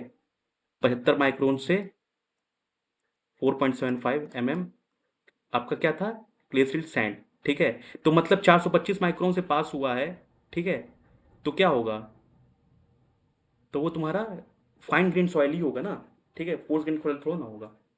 तो उसके बाद फिर क्या करते हैं हम इसको, अ portion of soil is placed in the cup and a groove of standard side is made. Groove मतलब कट लगाना, यहाँ पे हम स्टैंडर्ड साइड कितना, हाफ इंच का 12 mm का ग्रूव बना देते हैं। The handle is rotated at rate of about 2 revolutions पर सेकेंड, ठीक है। तो अब यहाँ पे एक हैंडल लगा रहता है, उसको हम क्या लगा करते हैं, 2 रिवॉल्यूशन, 2 बार रिवॉल्व करते हैं पर सेकंड, 1 सेकंड में। And number of blows required to flow the soil by distance half inch is noted. अब कितना टाइम लगता है ये जो ग्रूव तुम कट लगाए हो इस पूरे को ज्वाइन होने में, ठीक है, उसको देखते हैं, ठीक है। नंबर ऑफ ब्लोज रिक्वायर्ड, कितना नंबर ऑफ ब्लोज, कितने बार इसको रोटेट किया जाए, इसको ब्लोज दिया जाए, ठीक है। आप इसका 3D वीडियो देख सकते हो, ये ताकि ये ज्वाइन जो हो जाए वापस से, ठीक है। Is taken as the for determine water content, इसी से हम क्या करते हैं, लिक्विड लिमिट करते हैं, ठीक है। उसके बाद फिर क्या करते हैं उस सॉइल का, ठीक है, जो ये सॉइल है ना, जिस 25 नंबर ब्लो से मान लो क्लोज हो गया, तो यहाँ से हम सॉइल उठाते हैं, ठीक है। और इसी का वाटर कंटेंट हम नाप लेते हैं, वही हमारा लिक्विड लिमिट होता है, ठीक है। हम सिर्फ इतने ही पोर्शन का सॉइल के उठाते हैं, यहाँ किनारे से उठाते नहीं, किनारे से, क्योंकि यहाँ पे वेरी कर सकता है वाटर कंटेंट, ठीक है। अब यहाँ पे ही हम कट लगाए हैं, ठीक है, तो यहीं के सॉइल इधर उधर फ्लो किए हैं, ठीक है। तो इसलिए हम यहाँ का ही सॉइल उठाते हैं और इसका वाटर कंटेंट नापते हैं, वही हमारा लिक्विड लिमिट होता है। फिर से बता देते हैं, कुछ नहीं है, एक कप लेते हैं, अभी दिखा भी देंगे उसका शेप, उसमें मिट्टी डालते हैं, ठीक है। मिट्टी डालने के बाद मिट्टी मतलब वाटर कंटेंट के साथ ऐड किया हुआ है, अलग अलग वाटर कंटेंट पे देखते हैं, और नंबर ऑफ ब्लोज लगाते हैं। जिस नंबर ऑफ ब्लोज पे आपका 25 नंबर ब्लोज पे, जिस नंबर ऑफ ब्लोज पे वो आपका जो ग्रुप लगाया है वो फिल हो जाता है, वापस से भर जाता है। जैसे होता क्या है ना, जैसे मान के चलो आप ये है, आप ये कट लगाए हो, ठीक है। तो कुछ समय बाद ये भर जाएगा ना, जब ये झटका दोगे इसको, टक टक टक टक मतलब कि ब्लोज दोगे, तो जिस नंबर ऑफ ब्लोज से क्या रहता है, भर जाता है, ठीक है। उसको हम लोग क्या करते हैं, उसके उसी सॉइल को उठाते हैं और उसका हम लोग वाटर कंटेंट नापते हैं, और वही हमारा लिक्विड लिमिट होता है, ठीक है। Test is repeated at different water content and corresponding to number of blows to flow the soil by distance of unlimited. अब हम क्या करते हैं, एक ही सॉइल सैंपल छोड़ लेते हैं, हर अलग अलग सॉइल सैंपल में अलग अलग वाटर कंटेंट होता है, ठीक है, और अलग अलग नंबर ऑफ ब्लोज पे चेक करते हैं। तो एक हम ग्राफ प्लॉट करते हैं, ठीक है, वो जिस नंबर ऑफ ब्लोज पे, ठीक है, 25 नंबर ऑफ ब्लोज होता है, ठीक है, नॉर्मली 25 नंबर ब्लोज पे ग्रुप क्लोज हो जाता है, तो उसके करस्पॉन्डिंग जो भी वाटर कंटेंट रहता है वही हमारा लिक्विड लिमिट रहता है। अभी आप ग्राफ भी आगे दिखाएंगे। The result of test is then noted plotted in the form of curve termed as flow curve, and water content corresponding to 25 number of blows is flows the soil by distance of half inches interpolated and termed as liquid limit, ठीक है। तो मतलब कि कुछ नहीं, क्या किए हैं हम लोग, देखो हमें लिक्विड लिमिट निकालना है, एक कटोरी लिए हैं समझ लो, उसमें आपका सॉइल भर दिए पूरा, ठीक है। जो आपका कसरगरांडे टूल है उससे हम कट लगाए हैं, ठीक है। फिर अलग अलग वाटर कंटेंट पे अलग अलग नंबर ऑफ ब्लोज देते रहते हैं उसको, और चेक करते हैं किस ब्लोज पे तुम्हारा वो जो ग्रूव है वो कब बंद हो गया है, ठीक है। तो उसके बाद उस ग्राफ के थ्रू हम इसको इंटरपोलेट करते हैं और देखते हैं कितने नंबर ऑफ ब्लोज पे आपका ग्रुप बंद हुआ है, उसके हिसाब से कितना वाटर कंटेंट था, तो उस हिसाब से जो वाटर कंटेंट रहता है वही हमारा लिक्विड लिमिट रहता है। अभी ग्राफ दिखाएंगे तो और क्लियर हो जाएगा। देखो यही आपका टूल है, ये हम बता देते हैं, इसको समझा देते हैं। देखो ये हम लोग का क्या है, यही हमारा कटोरी है, ठीक है। इसमें हम ये मिट्टी डाले हैं, और ये क्या है, हमारा फ्लैट स्पैटुला है, ठीक है, जहाँ से कट लगाए हैं यही है। और ये क्या होता है, ये क्लोज होता रहता है, जब ये देखो नंबर, इसको हम रोटेट करते हैं ना, ये वाला यहाँ से रोटेट करते हैं तुम्हारा, तो धीरे धीरे क्या होता है, बंद होता है, और जिस नंबर ऑफ ब्लोज पे ये बंद हो जाता है उसके करस्पॉन्डिंग कितना वाटर कंटेंट है वही हमारा लिक्विड लिमिट होता है, बस कुछ नहीं। In some cases soil slips instead of flowing in test such is discarded. कभी कभी क्या होता है, जैसे वाटर कंटेंट ज़्यादा रहता है तो सॉइल तुम्हारा क्या होता है, स्लिप हो जाता है, इधर से चला आएगा खिसक के, इधर से चला आएगा खिसक के, ठीक है। तो उसको हम लोग उस सैंपल को हटा देते हैं। In flow curve water content is marked on Y axis as corresponding number of blows is marked on X axis. अब यही जो ग्राफ बनाते हैं हम लोग, ठीक है, कि नंबर ऑफ ब्लोज और वाटर कंटेंट, इसी को फ्लो कर्व कहते हैं, ठीक है। अब देखो जो हम लोग लिक्विड लिमिट निकालते हैं ना, देखो नंबर ऑफ ब्लोज तुम्हारा लॉग स्केल में इसलिए लिखे हैं ताकि लीनियर आए, वरना फिर दिक्कत होती है, ठीक है। और इधर वाटर कंटेंट है वाई एक्सिस पे, वाटर कंटेंट हो गया, इधर तुम्हारा number of blows on log scale हो गया, ठीक है। तो ये तुम्हारा W1, ठीक है, log N1, ठीक है, लिक्विड लिमिट पे log 25, ठीक है, और W2 log n, ठीक है। तो ये हम क्या करते हैं, अब देखो ये 25 नंबर ऑफ ब्लोस पे तुम्हारा जो तुम्हारा वाटर कंटेंट आया है वही लिक्विड लिमिट देखो दिखाया गया है। तो ये क्या किया गया है, इंटरपोलेट करके निकाला गया है। 25 नंबर ब्लोस पे नॉर्मली क्लोज हो जाता है वो क्या, जो आपका ग्रूव लगाते हैं वो क्लोज हो जाता है, तो उसी पे उसी को लिक्विड लिमिट कहते हैं, ठीक है। अब मेरे ख्याल समझ में आ गया होगा क्या होता है। अब groove bottom with top width STM tool ये सब नहीं पूछता है, आपको देखना हो तो देख लीजिएगा, ठीक है। हाँ ये देख लीजिए एक बार क्या होता है। ASTM tool is suitable for more sandy soil whereas Casagrande tools tends to tear the sides of the group, ठीक है। जो ASTM tool होता है, ठीक है, वो किसके लिए सुटेबल होता है, सैंडी सॉइल के लिए, ठीक है। और जो आपका कैसाग्रैंडे टूल होता है वो आपका क्ले सॉइल के लिए होता है, इतना आप ध्यान रखना, ठीक है। क्योंकि अगर हम लोग आपका कैसग्रेंडे टूल का यूज़ करते हैं तो कभी कभी क्या होता है ना, वो साइड्स ऑफ ग्रूव जो होता है उसको टीयर कर देता है, मतलब कि क्रैक आ जाता है उसमें, ये बताया गया है, इतना इंपॉर्टेंट नहीं है, बड़ा देख लीजिएगा। The slope of flow curve is termed as flow index which signifies the rate of loss of shear strength of soil with increase in water content. अब फ्लो इंडेक्स होता क्या है, इन्हीं का जो स्लोप बनता है ना, जो ग्राफ से, ये जो ग्राफ से, ये जो ग्राफ से आपका स्लोप बना है ना, ये जो स्लोप है, स्लोप पता है ना क्या होता है, वाई अपॉन एक्स, ठीक है। ये एक मिनट भाई, स्लोप क्या होता है, वाई अपॉन एक्स, ठीक है। तो ये जो स्लोप बनता है आपका, जो ये स्लोप है, ठीक है, ये जो आप लोगे, ठीक है, सॉरी, ये जो स्लोप है, ठीक है, ये हमारा फ्लो इंडेक्स दिखाता है, और ये दिखाता है क्या, variance in shear strength, minute, ठीक है। The slope of flow curve is termed as a flow index. तो सब देखो, हम प्रैक्टिकली सब दिखा रहे थे ना, तो ऐसा कोई नहीं पढ़ाया होगा, ठीक है, कि फ्लो इंडेक्स कैसे आया, ठीक है। Higher is the value of I F, lower is the shear strength of soil, ठीक है। जितना ज़्यादा आपका फ्लो इंडेक्स होगा, ठीक है, उतना उसकी शेयर स्ट्रेंथ कम होगी, जाहिर सी बात है, जितना ज़्यादा फ्लो करेगा उतना शेयर स्ट्रेंथ कम है, ठीक है। तो ये देखो फ्लो इंडेक्स का फॉर्मूला, अब ये सब पूरा पूछता है न्यूमेरिकल के फॉर्म में, ठीक है। आपको वाटर कंटेंट दे देगा, नंबर ऑफ ब्लोज दे देगा, बोलेगा फ्लो इंडेक्स निकालिए, ठीक है। तो इसको हम लोग कैसे लिखते हैं, इसको हम लोग लिख सकते हैं W2 अपॉन माइनस W1, ठीक है, और लॉग बेस 10 N2/N1। ये N2/N1 है क्या, ये नंबर ऑफ ब्लोज है, ये सब दिया रहेगा, और वाटर कंटेंट आपको दिया रहेगा, ठीक है। आप फ्लो इंडेक्स यहाँ से निकाल सकते हैं, ठीक है। इसको चाहे W1/W2 लिखो, या W2 - W1, कोई दिक्कत नहीं। अब W10 - W100 ये डायरेक्टली निकालते हैं, इसका कोई मतलब नहीं है, छोड़ दो, ठीक है। आगे बढ़ते हैं। अब देखो यहाँ पे भी प्रैक्टिकली दिखाया गया है, ठीक है, लिक्विड लिमिट, प्लास्टिक लिमिट और श्रिंकेज लिमिट, ठीक है। देखो यहाँ पे सॉइल क्या है, एकदम गीला टाइप का है, मतलब गीला गीला टाइप का लिक्विड लिमिट में है, ठीक है।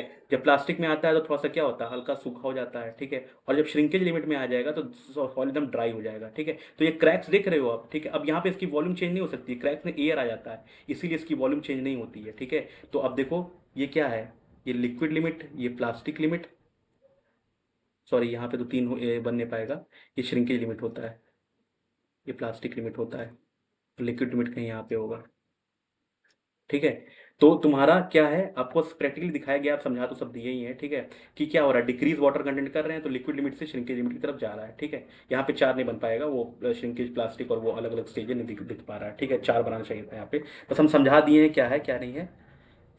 प्रैक्टिकली आप देख सकते हो क्या हुआ है यहाँ पे, मतलब ऐसा ही होता है रियल में भी, ठीक है। एक minute,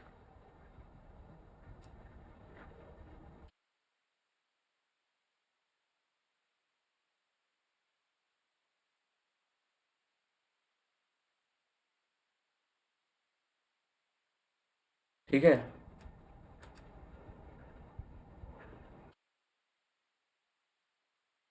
liquid limit, plastic limit, ठीक है, ये सब हो गया आपका, ठीक है। उसके बाद फिर आपका ये देख लो, अगर आपका फ्लो इंडेक्स किसी भी सॉइल का जैसे सॉइल 1 है, सॉइल 2 है, तो फ्लो इंडेक्स ज़्यादा बड़ा है सॉइल 2 से, तो उसका शेयर स्ट्रेंथ क्या होगा, कम होगा, जाहिर सी बात है, जाहिर सी बात है, जो ज़्यादा फ्लो कर रहा है उसका शेयर स्ट्रेंथ कम होगा, तो flow index inversely proportional shear strength होता है। अब यहाँ ग्राफ के तौर पे दिखाया कि सॉइल 1 जो था उसका क्या है, शेयर स्ट्रेंथ क्या है, ज़्यादा है, सॉइल 2 का शेयर स्ट्रेंथ कम है, तो फ्लो इंडेक्स क्या होगा, सॉइल 2 का ज़्यादा होगा और सॉइल 1 का कम होगा, ठीक है। इसको हम लोग न्यूमेरिकली, मतलब एम्पेरिकल फॉर्मूला भी कह सकते हो, ऐसे भी निकाल सकते हैं, अगर आपको देखना हो देख लो, इससे कोई इंपॉर्टेंट नहीं है, ठीक है। ये भी सब इंपॉर्टेंट नहीं है, ठीक है, जो इंपॉर्टेंट था मैंने बता दिया, ठीक है। अब देखो इंपॉर्टेंट क्या है, कि एक आता है स्टैटिक कोन पेनिट्रेशन टेस्ट, इससे भी लिक्विड लिमिट हम निकाल सकते हैं। ये भी पूछता है कि स्टैटिक कोन पेनिट्रेशन टेस्ट किस काम आता है, तो इससे भी लिक्विड लिमिट हम निकाल सकते हैं। It consist of static cone penetration having central angle of 31 degree and sliding mass of 80 gram. The sample to be tested is filled in cylindrical container of dia and height 5 centimetre. ठीक है। The cone is lowered up to the top surface of sample release, liquid limit is taken as that water content. तो इसको बस theoretically पढ़ना है। ठीक है। Liquid limit हम उस वाटर कंटेंट को लेते हैं at which the sample allows the penetration of cone into the sample by 20 mm। जिस वाटर कंटेंट पे जो कोन है वो 20 mm तक पेनिट्रेट कर जाता है, उसी वाटर कंटेंट को हम लिक्विड लिमिट लेते हैं। बस इतना थ्योरेटिकली पढ़ लो, बस इतना बहुत है।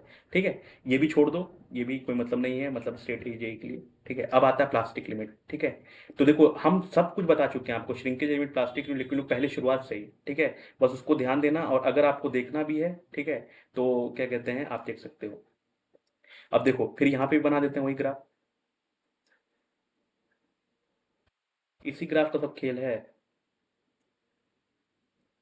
ठीक है। स्लाइडली हल्का सा कर्व होता है यहाँ पे, लेकिन हम लोग इसको ऐसे दिखाते हैं। ठीक है, कोई दिक्कत नहीं।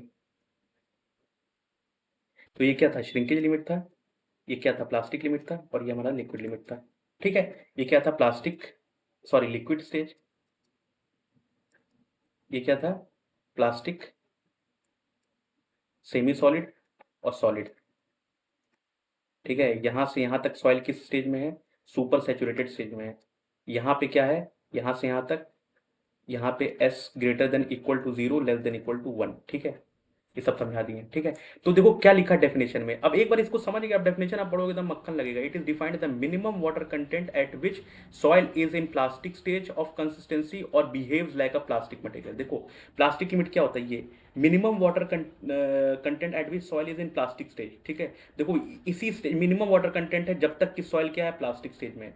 इसके हल्का से इधर आप गए तो सेमी सॉलिड स्टेज में आ जाएगा, वही चीज लिखा हुआ है। और behave like a plastic material at plastic soil passes from plastic stage of consistency to semi solid. देखो इसी पे तुम्हारा क्या होता है, इसी लिमिट पे, प्लास्टिक लिमिट पे सॉइल क्या होता है, प्लास्टिक स्टेज से सेमी सॉलिड स्टेज में पास करता है। ठीक है। अब उसके बाद सबका प्लास्टिक लिमिट दिया हुआ कितना हुआ, एक बार ये देख लेना, पूछ लेता है कभी कभी। ग्रेवल नॉन प्लास्टिक होता है, सैंड नॉन प्लास्टिक होता है, क्ले का 25 से 50, क्ले ब्लैक कॉटन का 200-250, सिल्ट का 20 से 25। ठीक है। अब देखो एक बार वो टेबल समझा दी, ग्राफ समझा दिए, कितना जल्दी जल्दी सब हो रहा है। ठीक है। आगे बढ़ते हैं। Plasticity is the property of the soil which at lows, क्या लिखा है, plasticity is the property of the soil which if flows it to the deformed, क्या लिखा भाई, plasticity is the property of the soil which at lows which allows, यार क्या लिखा हुआ है, क्या ही करेंगे। Plasticity is the property of the soil which allows it to deform rapidly without elastic rebound, without volume change and without rupture. ठीक है। देखो प्लास्टिसिटी क्या होता है, property of the soil which allowed deform rapidly. देखो plastic, अगर अगर soil plastic stage में है तो उसको हम क्या कर सकते हैं, देखो जितने भी आपके कुम्हार होते हैं, ठीक है, जो दिया या बनाते हैं, वो क्या होता है, सॉइल प्लास्टिक स्टेज में होता है, तो उसको हम किसी भी शेप में डिफॉर्म कर देते हैं। ठीक है। Without volume change and without rupture, और वो टूटता भी नहीं है, वॉल्यूम चेंज भी नहीं होता है। ठीक है, वही बताया गया। The plasticity of the fine grain soil is due to the presence of charge over the surface of particles and bipolar nature of water. ठीक है। तो अब देखो होता क्या है, ये गीले के चिपचिपे जो प्लास्टिक स्टेज में रहते हैं, तो क्यों चिपचिपके टाइप के रहते हैं। ठीक है। जब हम वाटर ऐड करते हैं, क्योंकि इसमें क्या होता है, एक तो बाइपोलर नेचर ऑफ वाटर होता है। ठीक है।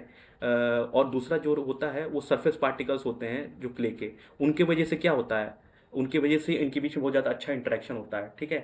Fine grain soil does not become plastic when a non polarising liquid like kerosene naphthalene is added in it. ठीक है। अब देखो फाइन ग्रेन सॉइल में अगर आप केरोसिन नैप्थलीन ये सब डाल दो तो वो तुम्हारा प्लास्टिक स्टेज में नहीं आएंगे, मतलब कि चिपचिपके नहीं बनेंगे, आपस में पास पास नहीं आएंगे। ठीक है। प्लास्टिक लिमिट डिटर्मिनेशन, अब देखो अभी हम लोग पढ़े थे लिक्विड लिमिट कैसे निकालते हैं। ठीक है। अब प्लास्टिक लिमिट पढ़ते हैं कैसे निकालते हैं। ठीक है। कुछ नहीं करना है। ठीक है। From determination point of view, plastic limit is defined as the minimum water at which just soil just begin to crumble और crack when rolled in a thread of 3 mm diameter. कुछ नहीं करना है। देखो बस एक डेफिनेशन है practical.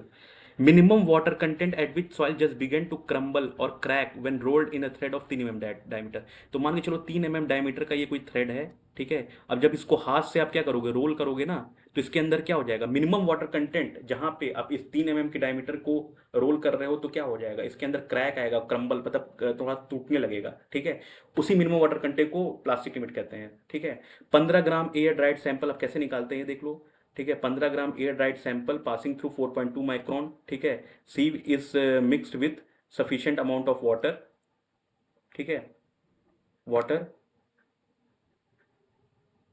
as to make it plastic. A ball is formed with about 8 gram of this plastic soil and rolled between fingers and glass plate into a thread of 3 mm diameter, ठीक है। The soil is remolded again into a ball and rolled again into the thread of 3 mm up to an extent it begins to crumble, ठीक है। The crumble thread is tested for its water content and termed as plastic limit, ठीक है। कुछ नहीं करते हैं, मिट्टी लेते हैं, उसको हम क्या करते हैं, सर इस फॉर्म में बनाते हैं और उसको दो ग्लास की प्लेस के बीच में क्या करते हैं, क्या करते हैं, जैसे होता नहीं, आप थोड़ा सा मिट्टी ले लो उसके हाथ में ऐसे ऐसे तुम्हारा क्या करो, रगड़ो, ठीक है, तो थ्रेड टाइप का बन जाता है इस तरह का, ठीक है। और जब वो तुम्हारा क्या करने, क्रम्बल या तुम्हारा टूटना शुरू कर दे, ठीक है, या क्रैक आने लगे, बस उसे ही रोक दो और उसी समय उसका वाटर कंटेंट देखो, तो वही तुम्हारा जो होता है वो प्लास्टिक लिमिट होता है, ठीक है। ऐसे निकालते हैं हम लोग, वही चीज लिखा हुआ है, ठीक है। An average of 3 test is considered fine result, ठीक है। 3 टेस्ट लेते हैं, तीनों में से हम एवरेज निकाल लेते हैं, तो उससे हमारा प्लास्टिक लिमिट निकल जाता है, ठीक है। अब आता है सबसे आखिरी, श्रिंकेज लिमिट, ठीक है। देखो श्रिंकेज लिमिट में फॉर्मूलेज बहुत हैं और थोड़ा सा डिफिकल्टी होती है लोगों को निकालने में, ठीक है। बहुत अच्छे समझना, इसको अच्छे समझाएंगे ताकि कहीं कोई भी न्यूमेरिकल में कहीं नहीं फंसोगे, ठीक है। डेफिनेशन पढ़ो, डेफिनेशन फिर से यहाँ बना देते हैं, ठीक है। ग्राफ बार बार बना रहे हैं ताकि आपको क्लियरिटी रहे, बार बार आगे पीछे तो नहीं करेंगे ना। Liquid, plastic, shrinkage. अब क्या लिखा देखो, it is defined as maximum water content at which further reduction in the water content of the soil does not lead to the reduction in the volume of soil। देखो इसके corresponding तुम्हारा क्या था, volume था, इसके corresponding तुम्हारा क्या था, वॉल्यूम था, ठीक है। और ये तुम्हारा क्या होता है, ड्राई, ठीक है। अब देखो जब हम लोग क्या कर रहे हैं, इधर से तुम्हारा लिक्विड लिमिट बढ़ा से प्लास्टिक लिमिट पे आया, प्लास्टिक से श्रिंकेज लिमिट पे आया, तो क्या हो रहा है, हमारा वॉल्यूम क्या हो रहा है, घट रहा है, घट रहा है, घट रहा है, घट रहा है, घट रहा है। लेकिन इस पॉइंट पे श्रिंकेज लिमिट के वाटर कंटेंट कम करने पे, ठीक है, बिलो श्रिंकेज लिमिट वॉल्यूम नहीं चेंज हो रहा। अब वाटर कंटेंट तुम कम करो, कम करो, लेकिन तुम्हारा वॉल्यूम क्या होगा, उतना ही रहेगा, ठीक है। इसका रीजन हम पूरा बता चुके हैं आगे, ठीक है। ऐसा क्यों होता, फिर से बता दे रहे हैं कि जब हम क्या कहते हैं, श्रिंकेज लिमिट से पानी से भी वॉल्यूम क्या करने कम कोशिश करते हैं करने का, ठीक है, तो होता क्या है कि जो जो वाटर कम होता है, ठीक है, अगर एस तुम्हारा 1 से कम हो रहा है तो तुरंत ही उस स्पेस में, उस वॉल्यूम ऑफ वॉइड्स में एयर आ जाता है, ठीक है, इसलिए इसका वॉल्यूम चेंज नहीं होता है, ठीक है, वॉल्यूम उतना ही रहता है, ठीक। तो यहाँ पे तुम्हारा जो एस की वैल्यू होती है वो तुम्हारा 0 से और 1 के बीच में होती है, और इस पॉइंट पे कहीं कहीं बुक में लिखा हुआ है कि we can consider as minimum water content at which soil is completely saturated. S की वैल्यू 1 ले लेते हैं, क्यों, क्योंकि यही बाउंड्री लिमिट है। यहाँ देखो सुपर सेचुरेटेड है इसके ऊपर, और यहाँ पे इससे कम है, तो मिनिमम ले लेते हैं इसकी वैल्यू 1, ठीक है। अब आपको हम पूरा एकदम डीप तक बता दिए इसका कि ऐसा पूरा पूरा क्या क्या होता है, ठीक है। तो क्या लिखा हो देखो, as below shrinkage limit replacement of the water by air in equal volume takes place while reducing the water content. देखो ये चीज लिखा हुआ है, जब हम क्या करते हैं इससे नीचे आपका जाते हैं, ठीक है, तो जो वाटर कम हो रहा है, ठीक है, जो एड्जॉर्ब वाटर रहेगा तो वो रहेगा ही, ठीक है। लेकिन थोड़ा सा वाटर, जो एस की वैल्यू 1 थी मान लो, अब उससे थोड़ा सा कम हुआ, ठीक है, तो जैसे ही थोड़ा सा कम हुआ तो जैसे मान के चलो हम बना के दिखा दे रहे हैं, ये हमारा सॉइल सॉलिड्स है, अभी हमारा क्या हुआ, वाटर भरा हुआ है, एस की वैल्यू 1 है, ठीक है। अब इतना वाटर मान के चलो ये हटा दो, ठीक है, तो जैसे ही ये वाटर हटेगा, मतलब हम सुखाएं इसको, ठीक है, तो यहाँ पे एयर आ जाएगा, इतने वॉल्यूम में तुरंत ही एयर आ जाएगा, तो वॉल्यूम क्या कम हुआ, वॉल्यूम इतना था इतना ही रहा, ठीक है। तो वही चीज बता रहे हैं, ठीक है। और जो एब्जॉर्ब्ड वाटर बचेगा उसको थोड़ा ना हटा पाओगे, थोड़ा बहुत तो वाटर रहेगा, इसीलिए एस की वैल्यू 0 से 1 के बीच में लिखा हुआ है, ठीक है।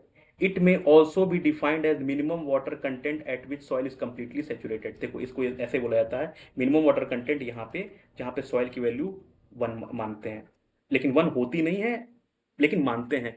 मतलब माइक्रोस्कोपिक लेवल पे देखोगे तो थोड़ा सा कम होता है, लेकिन मानते हैं, ठीक है। तो इसको आप एस की वैल्यू 1 मान के भी चल सकते हो, जो न्यूमेरिकल्स में एस की वैल्यू 1 मान के चल सकते हो। अगर श्रिंकेज लिमिट में सेचुरेशन नहीं दिया तो एस की वैल्यू 1 मान के चल सकते हो। At shrinkage limit soil passes from semi solid stage of consistency to solid stage of consistency. देखो ये तुम्हारा क्या था, ये सेमी सॉलिड स्टेज था और ये सॉलिड स्टेज है, ठीक है। तो श्रिंकेज लिमिट पे देखो सेमी सॉलिड से सॉलिड स्टेज पे जा रहा है, ठीक है। Shrinkage limit is inversely proportional to volume change, ठीक। आगे बढ़ते हैं, हमको लगता है कोई भी दिक्कत नहीं आएगी, सब समझ में आ गया होगा, बहुत अच्छे समझाएं, ठीक है। ये ग्राफ फिर से है, ग्राफ हम समझा चुके हैं, ठीक है। उसके बाद फिर तुम्हारा shrinkage limit governs the compressibility of the soil, higher is the shrinkage, lower is the compressibility of volume change, ठीक है। देखो इसको समझा देते हैं, ये सब सब थ्योरेटिकल क्वेश्चंस हैं, आते हैं। Shrinkage limit governs the compressibility of the soil, higher is the shrinkage, lower is the compressibility. अब सोचो ये श्रिंकेज लिमिट है, ठीक है। अगर ये श्रिंकेज लिमिट और बढ़ जाता है, मतलब कि मान के चलो श्रिंकेज लिमिट यहाँ पे आता कहीं, इसका मतलब कि अब ये जो है ना तुम्हारा, इतने सॉइल का वॉल्यूम, इतने इतने सॉइल का वॉल्यूम कम नहीं हो सकता। तो जैसे श्रिंकेज लिमिट बढ़ेगा, ठीक है, तो उतना लोअर इज द कंप्रेसिबिलिटी। खुद सोचो श्रिंकेज लिमिट बढ़ जाएगा, तो श्रिंकेज लिमिट के वाटर कंटेंट कम करते हैं तो वॉल्यूम चेंज नहीं होता है, तो कंप्रेसिबिलिटी क्या होगी, वॉल्यूम तुम्हारा कम हो जाएगी। जितना ज्यादा श्रिंकेज लिमिट होगा उतनी कंप्रेसिबिलिटी कम होगी। आप समझ लो कैसे, फिर से देख लो। जैसे मान के चलो पहले तुम्हारा श्रिंकेज लिमिट ये था, ठीक है। अब हमारा नया श्रिंकेज लिमिट ये है डब्ल्यू एस डैश, ठीक है। तो यहाँ पे क्या होगा, अब ये मेरा इतना वॉल्यूम फिक्स हो गया, पहले मेरा इतना वॉल्यूम फिक्स था, ठीक है। अब मेरा इतना वॉल्यूम फिक्स हो गया, मतलब इतना वॉल्यूम मेरा चेंज नहीं होगा। तो क्या हुआ, हम जैसे श्रिंकेज लिमिट बढ़ाए हैं तो कंप्रेसिबिलिटी और घट गई, ठीक है। पहले देखो कंप्रेस हो सकता था ना, इतना हो सकता था, पहले यहाँ तक हो सकता था कंप्रेस। अब लेकिन कंप्रेस कहाँ तक हो पा रहा है, सिर्फ यहाँ तक, ठीक है। तो श्रिंकेज लिमिट हम बढ़ा रहे हैं तो कंप्रेसिबिलिटी हमारी घट जा रही है, ठीक है। For soil to have higher compressibility it should have lower shrinkage limit and higher liquid limit, ठीक है। तो अगर तुमको चाहिए कि सॉइल की कंप्रेसिबिलिटी ज़्यादा हो तो श्रिंकेज लिमिट क्या होनी चाहिए, कम होनी चाहिए, और लिक्विड लिमिट ज़्यादा होनी चाहिए, ठीक है। प्रैक्टिकली भी सोचो तो समझ में आ जाएगा, ठीक है। वही चीज़ लिखा हुआ है, आगे बढ़ते हैं।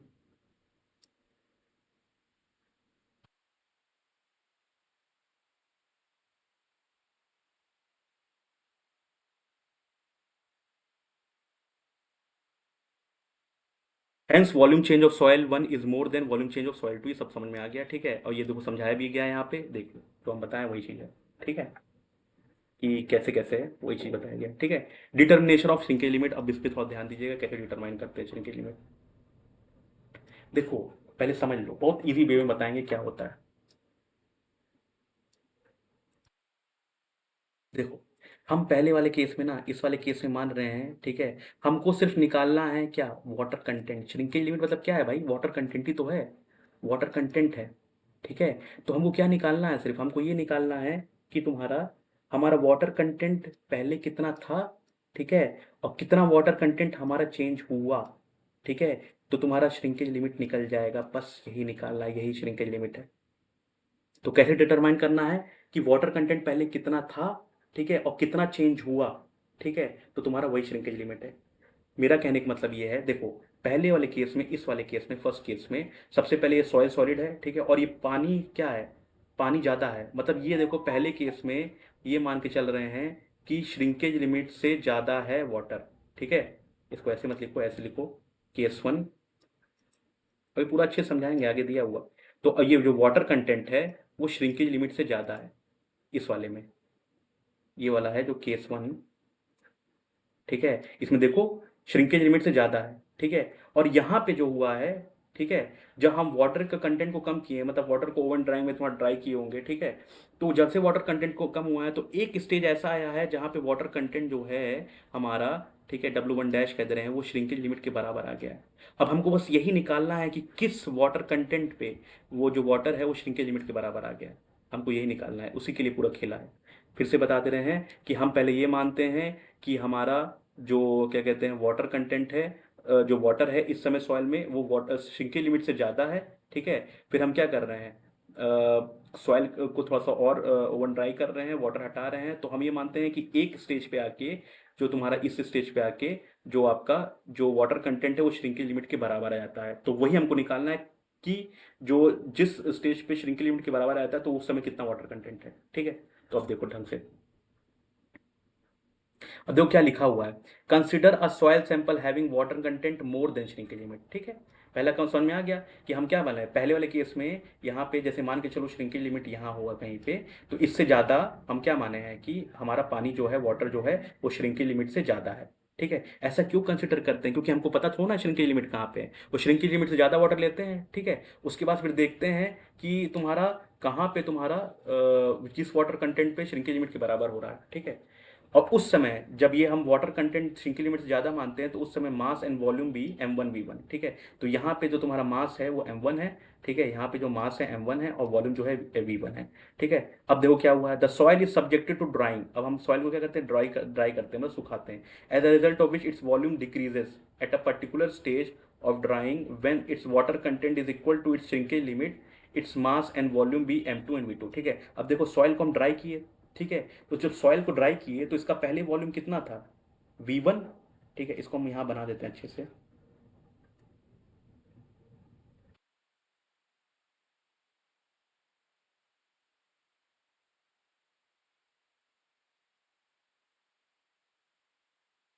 ठीक है, तो पहले इसका वॉल्यूम जो था वो V1 था। ठीक है, अब हम सॉइल को क्या किए हैं, ड्राई किए हैं, मतलब थोड़ा सा पानी क्या किए हैं, सुखाए हैं। तो सॉलिड तो भाई उतना ही रहेगा, सॉलिड में कोई चेंजमेंट नहीं आएगा, पानी हटा है। ठीक है, अब ये कितना है, ये V2 है, टोटल सॉलिड का और प्लस वाटर का। ठीक है, तो कितना चेंज हुआ है हमारा, ये चेंज कितना हुआ है, ये हमारा चेंज हुआ है V1 माइनस V2। देखो ये टोटल V1 था, और V1 V2 घटा दो तो ये कितना है, ये इतना, ये वाला पोर्शन कितना है, ये भाई पूरे V1 में से V2 घटा दो तो ये V1 माइनस V2 है। ठीक है, और यही जो है तुम्हारा V1 माइनस V2, ये V1 माइनस जो V2 है, ये तुम्हारा V1 माइनस VD के बराबर है। कैसे, देखो ऐसे हम ये मानते हैं ना कि तीसरे स्टेज में हम मानते हैं कि मान के चलो, जब तुम्हारा श्रिंकेज लिमिट होता है, तो श्रिंकेज लिमिट तुमको पता है कि अगर तुम पानी कम भी कर रहे हो, ठीक है, तो श्रिंकेज लिमिट में क्या होता है, वॉल्यूम चेंज नहीं होता है, जो पानी हटता है उसकी जगह कौन लेता है, एयर। पता है ना, तो ये सॉलिड है। ठीक है, तो जब पानी कम होता है तो उसका जगह कौन लेता है, एयर लेता है। ठीक है, तो इसका मतलब कि जो वॉल्यूम V2 यहाँ पे था, वही वॉल्यूम यहाँ पे भी रहेगा, वॉल्यूम चेंजमेंट नहीं आएगा। और इसको क्या कहते हैं, इसको VD कहते हैं, मतलब ड्राई वॉल्यूम। भाई जब यहाँ पे वाटर है ही नहीं तो इसको VD कह दिए। तो हम ये बोल नहीं सकते हैं कि V2 बराबर VD, हो सकते हैं ना। फिर से समझो, देखो क्या हुआ है, सबसे पहले हम पानी लिए हैं श्रिंकेज लिमिट से ज़्यादा, श्रिंकेज लिमिट से ज़्यादा पानी लिए हैं, देखो इतना। फिर हम पानी क्या किए हैं, ओवन ड्राइंग मेथड से ड्राई किए हैं, ड्राई किए हैं तो तुम्हारा पानी कुछ कम हुआ, और हमको पता है कि कम करते करते एक पर्टिकुलर पॉइंट ऐसा आया है जहाँ पे तुम्हारा पानी जो है, ठीक है, श्रिंकेज लिमिट के बराबर आ गया है। ठीक है, तो ये पॉइंट है वो। तो इस पॉइंट पे आने के लिए कितना तुम्हारा वॉल्यूम चेंज हुआ, तो पहले V1 वॉल्यूम था, अब वॉल्यूम क्या हो गया, V2 हो गया, तो कितना चेंज हुआ, V1 माइनस V2, यही दिया हुआ। ठीक है, अब हम ये मानते हैं कि अगर अब ये अगर श्रिंकेज लिमिट है, ये अगर श्रिंकेज लिमिट है, तो अब हम इसमें फर्दर वॉल्यूम चेंज करना कर ही नहीं पाएंगे, क्योंकि हम ग्राफ में देखे हैं ना, ग्राफ में देखे नहीं हो तुम,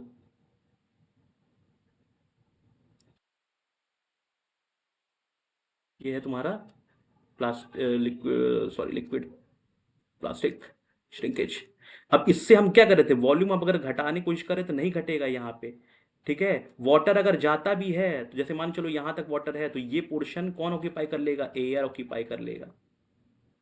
यहाँ तक वाटर अगर मान के चलो है और सॉइल सॉलिड है, ठीक है, तो वॉल्यूम चेंज नहीं हो पाएगा। तो हम ये मान के चलेंगे कि सारा वॉल्यूम जो एयर है, जो क्या कहते हैं वाटर है, वो एयर ऑक्यूपाई कर लिया, जो वॉल्यूम ऑफ वाटर से पूरा एयर ऑक्यूपाई कर लिया है। ठीक है, दोनों कंडीशन मान रहे हैं। ऐसा क्यों मान रहे हैं भाई, श्रिंकेज लिमिट से निकालते समय क्यों मांग रहे हैं, क्योंकि कुछ भी कंडीशन हो सकता है। वहां पे हो सकता है कि तुम्हारा क्या था, एस की वैल्यू 0 से लेके 1 तक था। ठीक है, तो हम ये भी मान सकते हैं ना कि भाई जो पूरा तुम्हारा वॉइड है वो तुम्हारा एयर से भरा हो। ठीक है, अब इतना अगर क्लियर हो गया, तो अब हमको लगता है आपको क्लियर हो जाएगा। ठीक है, अब देखिए, अब देखो इसको हम V2 बराबर VD बोल दिए, समझ में आ गया ना क्यों, ये V2 को हम VD के बराबर बोल दिए, क्योंकि वॉल्यूम चेंज तो नहीं होगा, वॉल्यूम जितना है उतना ही रहेगा, क्योंकि श्रिंकेज लिमिट पे आ गया वाटर कंटेंट हमारा। ठीक है, तो क्या V2 VS के बराबर है, क्या V2 जो है वो वॉल्यूम ऑफ सॉलिड, मतलब वॉल्यूम ऑफ जो सॉइल है उसके बराबर है, नहीं भाई। V2 जो है volume of soil plus volume of air के बराबर है। ठीक है, तो क्या VD VS के बराबर है, ड्राई वॉल्यूम जो है क्या VS के बराबर है, नहीं भाई। जो ड्राई वॉल्यूम है उसमें सॉलिड भी है, एयर भी है, ठीक है। तो क्या एम डी एम एस के बराबर है? मास ऑफ ड्राई जो है, ठीक है, मास ऑफ सॉलिड के बराबर है। हाँ, मास ऑफ ड्राई जो है वो मास ऑफ सॉलिड के बराबर है, क्योंकि मास में देखोगे तो मास ऑफ एयर 0 होता है, ठीक है। तो मास को बोल सकते हैं कि बराबर है, लेकिन वॉल्यूम को बराबर नहीं बोल सकते हैं। वॉल्यूम एयर का भी होता है, लेकिन मास एयर का नहीं होता है, नहीं मानते हैं उसको, ठीक है। तो हम क्या लिख सकते हैं? मास ऑफ वाटर इन स्टेज 1, ठीक है। तो कितना मास है स्टेज 1 में, ठीक है, स्टेज 1 ये तुम्हारा है, तो तुम्हारा क्या हो जाएगा? m1 माइनस ms, और इसको हम लिख सकते हैं m1 माइनस md। भाई हमको क्या निकालना है? हमको निकालना है पहले वाटर कंटेंट कितना था, ठीक है, उसमें से हमको कितना चेंजमेंट हुआ वाटर कंटेंट का, बस यही निकालना है, यही हमारा श्रिंकेज लिमिट है। पूरा फोकस इसी पे रखना कि हमको बस यही निकालना है, यही। तो पहले वाटर कंटेंट मेरा कितना था और कितना चेंजमेंट हुआ, तो पहले वाटर कंटेंट हमको तो पता ही है, W1 पता है, डेल्टा वी बस हमको निकालना है, ठीक है, कितना वाटर कंटेंट हमारा चेंज हुआ, ठीक है। तो कैसे निकालेंगे? पहले देखो, मास ऑफ वाटर इन स्टेज 1 में मास कितना था वाटर का, ठीक है। तो M1 हम लिया गया था ना, ये पूरा M1 मास था, ठीक है, क्या लिया गया? M1, ठीक है। उसमें से मास ऑफ सॉलिड हटा दो, भाई ये पूरा जो है M1 था, और इसमें से ये मास ऑफ हटा दो, सॉलिड हटा दो, तो M1 माइनस एम एस नहीं हो जाएगा? और M1 माइनस जो मास ऑफ सॉलिड है वही तो ड्राई मास है, इसको MD बोल सकते हैं, M1 माइनस MD, ठीक है। थोड़ा कंफ्यूज मत होना इसमें, थोड़ा कंफ्यूजिंग टाइप का लग रहा है, लेकिन कंफ्यूज मत होना, एक पॉइंट अब अच्छे समझ में चलोगे तो कोई दिक्कत नहीं आएगा, ठीक है। अब loss of water from stage 1 to stage 2, कितना लॉस हुआ है वाटर का, इसको कह सकते हैं ना। देखो, अगर आप पूरा आप एक काम कर सकते हो कि आप अपने जो भी आप पेन कॉपी लेके बैठे हो वहाँ पे आप बना के देख लो, मतलब जो ऊपर समझाया ना, यहाँ पे हम बना नहीं पा रहे हैं ना, ठीक है, वरना फिर बार बार बनाना पड़ेगा, तो आप बना के देख लो तो आप देखोगे कितना चेंज हुआ वाटर कंटेंट का, तो V1 माइनस V2 हुआ है, ठीक है, ठीक है। अरे देखो ये कैसे आया ये वाला, भाई देखो डेंसिटी बराबर क्या होता है? मास अपॉन वॉल्यूम, ठीक है। तो पूछा है ना loss of water from stage 1 to stage 2, तो कितना लॉस हुआ है मास का? तो डेंसिटी इनटू वॉल्यूम, तो डेंसिटी कितना, डेंसिटी ऑफ वाटर, और वॉल्यूम कितना चेंज हुआ है? V1 minus V2। इसको हम ऐसे भी लिख सकते हैं, density of water V1 minus VD, दोनों लिख सकते हो, वही चीज लिखा हुआ है, ठीक है। Mass of water in stage 1 upon mass of water in stage 2, ठीक है। अब देखो मास ऑफ वाटर इन स्टेज 2 कैसे निकालोगे? M1 minus MD minus V1 minus V2, ठीक है। ये तुम्हारा स्टेज 2 में कितना मास कम हुआ है? M1 माइनस MD, पुराना उठा के देख रहा है ये, ठीक है। अब हमको बस यही निकालना है WS, तो मास of water in stage 2 upon mass of water, mass of solids, ठीक है। तो मास ऑफ वाटर इन स्टेज 2 कितना है, ठीक है, ये है M1 माइनस MD, क्या उठा के रख दिया ये वाला, अपॉन मास ऑफ सॉलिड, ठीक है। तो यहाँ पे आप क्या करेंगे? इसको डिवाइड करेंगे, M1 minus MD upon MD करेंगे, minus V1 minus VD upon VD करेंगे, तो ये आ जाएगा M1 minus MD upon MD, W1 आ जाएगा, ठीक है। W1 क्या है? W1 सबसे शुरुआत में जो, एक मिनट दिखा दे, हम थोड़ा सा कंफ्यूज हो गए होंगे आप लोग, हमको लग रहा है, ठीक है। ये W1 ये है, ये देखो, उस समय वाटर कंटेंट जब तुम्हारा श्रिंकेज लिमिट से ज्यादा था, ठीक है, ये है,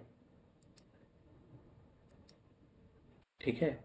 अगर आप लोगों को कन्फ्यूज़न लग रहा है, ठीक है, तो आप सिंपली पता है क्या कर सकते हो? अगर इतना ये सब कन्फ्यूज़न लग रहा है, एक काम बताए आपको, चलो यहाँ देख लो। वैसे सब आपको पूरा कंसेप्चुअल आना चाहिए, लेकिन हम एक बार और बता दे रहे हैं। आप ऐसे कर सकते हो, देखो श्रिंकेज लिमिट डायरेक्ट ऐसे निकाल लो आप।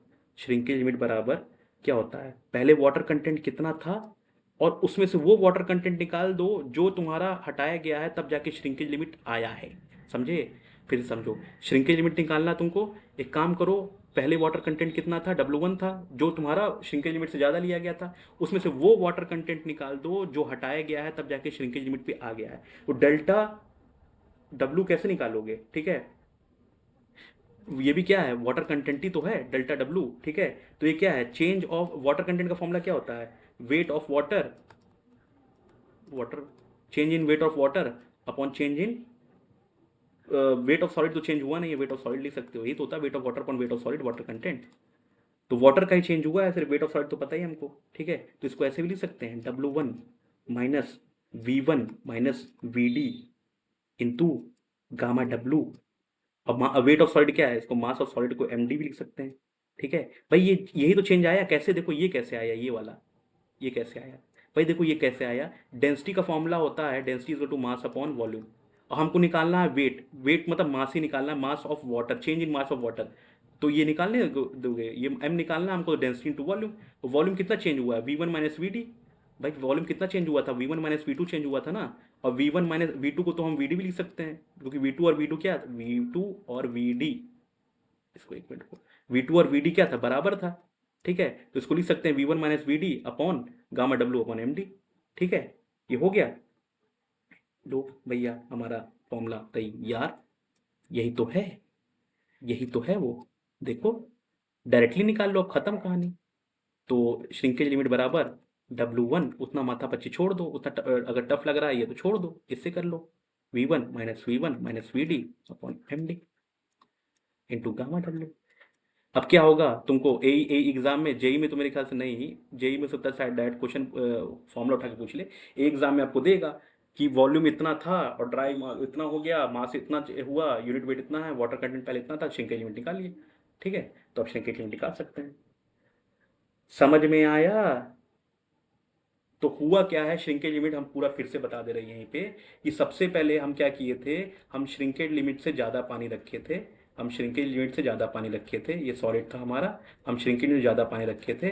ठीक है, उसके बाद फिर पानी को कम किए, कहाँ तक कम किए, जहाँ पे तुम्हारा श्रिंकेज लिमिट के बराबर पानी आ जाए, श्रिंकेज लिमिट के बराबर पानी आ गया, अभी हमारा श्रिंकेज लिमिट हो गया, तो श्रिंकेज लिमिट हो गया तो यहाँ पे वॉल्यूम तो चेंज होगा नहीं, जितना वॉल्यूम उतना ही रहेगा। और हम ये मान लेते हैं कि यहाँ पे वाटर की जगह एयर आ गया है। ठीक है, एयर आ गया है। तो अब हमको क्या निकालना है, श्रिंकेज लिमिट निकालना है। तो श्रिंकेज लिमिट का क्या होता है कि पहले कितना था, ये तुम्हारा वाटर W1 था, ये जो वाटर है W1 था वाटर कंटेंट। ठीक है, तो पहले कितना था और कितना चेंज हुआ वाटर कंटेंट का। ठीक है, तो ये हो जाएगा W1 माइनस डेल्टा W निकालना है तुमको, तो कितना वाटर का चेंज हुआ। ठीक है, तो क्या हो जाएगा, चेंज इन, ये लिखा जो है, change in weight of water upon weight of solid. ठीक है, तो वेट ऑफ वाटर कितना चेंज हुआ, यही चेंज हुआ ये वाला portion, V1 minus V D into gamma W upon M D. ठीक है, और यही उठा के रख दिए, फॉर्मूला मेरा बन गया तैयार, खत्म, निकल गया श्रिंकेज लिमिट। कोई दिक्कत? थोड़ा सा लग रहा होगा ये वाला टफ, अगर टफ लग रहा है तो इस डायरेक्ट इससे निकाल दो, ये बहुत ज़्यादा इसमें क्या कहते हैं, अब चक्कर ये ना, इधर हम फिगर लगा भी नहीं पा रहे, वरना और अच्छे से बता देते। ठीक है, अब हमको क्लियरिटी मेरे ख्याल से मिल गई होगी आपको, श्रिंकेज लिमिट होता क्या है। ठीक है, ये नहीं पढ़ना है, ईएस का पोर्शन, ईएस का पोर्शन, ईएस का पोर्शन नहीं पढ़ना है। ठीक है, देखो इसको भी चाहो तो आप छोड़ दो, ठीक है, कोई दिक्कत नहीं है। इंपॉर्टेंट आ गया श्रिंकेज इंडेक्स। ठीक है, एक चीज और याद रखो, एक ऊपर दिया था एक फॉर्मूला, देखो एक फॉर्मूला होता है हमारा एस सी बराबर डब्ल्यू जी। अब आपको हो सकता है ना कभी कभी श्रिंकेज लिमिट पूछ ले तो तुमको आपको स्पेसिफिक ग्रेविटी दे दे, वॉइड रेशियो दे दे और बोल दे श्रिंकेज, तो श्रिंकेज लिमिट पे हम मान के चलते हैं इसकी वैल्यू क्या है, 1 है, तो हमारा श्रिंकेज लिमिट ऐसे भी निकल सकता है, श्रिंकेज लिमिट बराबर ई अपॉन जी, जो ऊपर दिया हुआ था। ठीक है, ई अपॉन जी,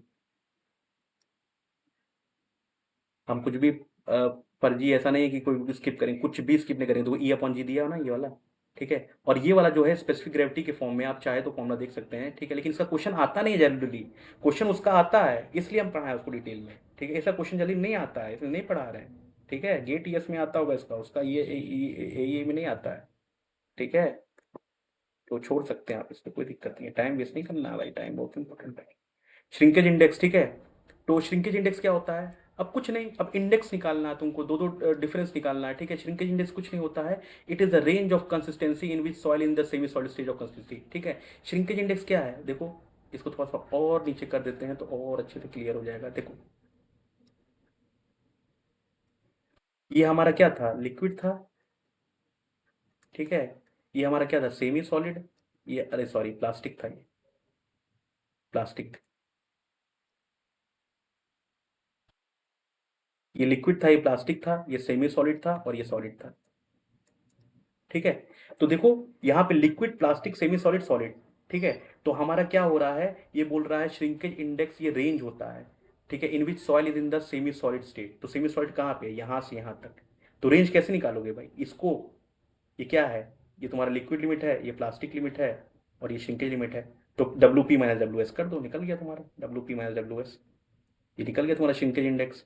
ठीक है, अब श्रिंकेज रेशियो क्या होता है, it is defined as the ratio of decrease in volume of soil expressed as a percentage of dry volume to the corresponding change in water content above the shrinkage limit। जो बोला है exactly बता देते हैं। ये बोला गया है श्रिंकेज रेशियो, क्या बोला है, ये बोला है, जो क्या लिखा है, it is defined ratio of decrease in volume of soil. तो वॉल्यूम कितना डिक्रीज हुआ है, V1 था, ठीक है, और V1 से VD आ गया है, V1 से V2 आया था ना, V1 से V2 आया था ना, और V2 तुम्हारा क्या है, VD के बराबर होता है। अब ये सब हम पहले पढ़ चुके हैं, इसको पूरा अच्छे फिर डिराइव नहीं कर रहे फॉर्मूला, डायरेक्ट आप देख लो, ठीक है। श्रिंकेज रेशियो कैसे निकलता है, डेफिनेशन पढ़ो क्या लिखा है, it is defined the ratio of decrease in volume of soil.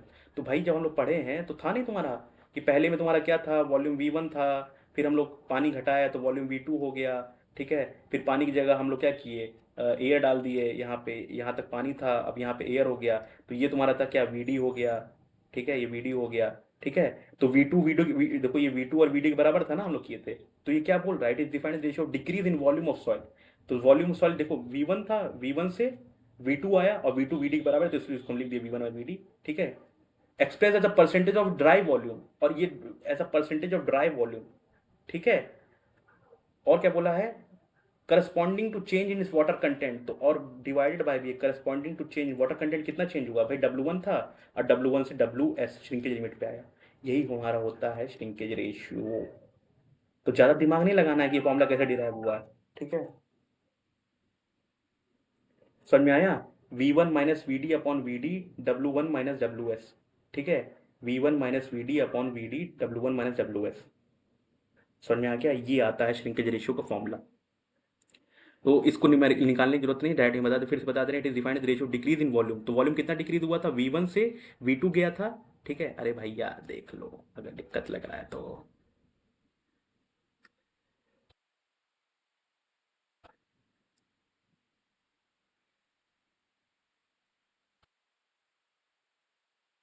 देखो हमारा वॉल्यूम क्या था, कहाँ से कहाँ गया था, V1 से, ये तो V1 था, और ये देखो V2 आया था, और V2 VD के बराबर था, क्योंकि हम बताए थे जो ये वाटर है वो वाटर की जगह एयर ले लिया था, तो V2 VD के बराबर था। तो डिक्रीज कितना हुआ था, पहले V1 था, और V1 से V2 चला गया, तो ये तो डिक्रीज हुआ।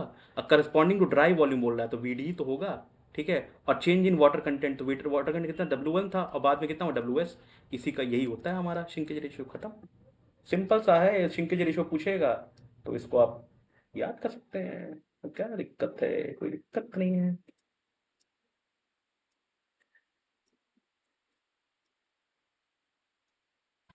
कुछ नहीं छूटेगा, कुछ भी नहीं छूटेगा, एक एक क्वेश्चन नहीं छूटेगा। तो श्रिंकेज रेशियो समझ में आ गया, देख लो, ये V1 माइनस V2 अपन VD अपन W1 में W2, ठीक है। और W1 माइनस W2 यहाँ पे निकाल के दे दिया है, तो एक फॉर्मूला और दे दिया है, ठीक है। और ये पहले ही निकाल चुके हैं हम लोग, change in mass of water V1 minus V2 gamma W अपना MS, ये पहले ही निकाल चुके हैं हम लोग, ठीक है। तो इसको इस फॉर्म में भी लिख सकते हो, इसको इस फॉर्म में भी लिख सकते हो। अब बस ये याद रखो जिसमें स्टार लगा हुआ है, ये दोनों V1 minus V D upon V D, W1 minus W2 की जगह यहाँ WS रख दिया बस। ये सब छोड़ दो, ये सब हटा दो, ठीक है। बस याद रखो W2 है, W2 की जगह WS लिख दिया, श्रिंकेज लिमिट, ठीक है। ये श्रिंकेज रेशियो भी हम लोग का हो गया। आगे बढ़ते हैं, ठीक है। अब देखो एक फॉर्मूला और आता है श्रिंकेज लिमिट का, ये 1/r माइनस 1/g, ये कैसे निकलता है, देखो। देखो हम लोग का फॉर्मूला क्या निकला है,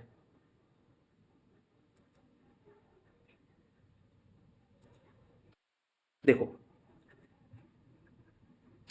हम ये जानते हैं ना, r बराबर जो होता है हमारा, ये क्या होता है, ये क्या होता है, ये हमारा होता है gamma D upon gamma W, ठीक है। ये dry unit weight upon unit weight of water होता है, ठीक है। कैसे होता है, चलो निकाल देते हैं, दिखाते हैं।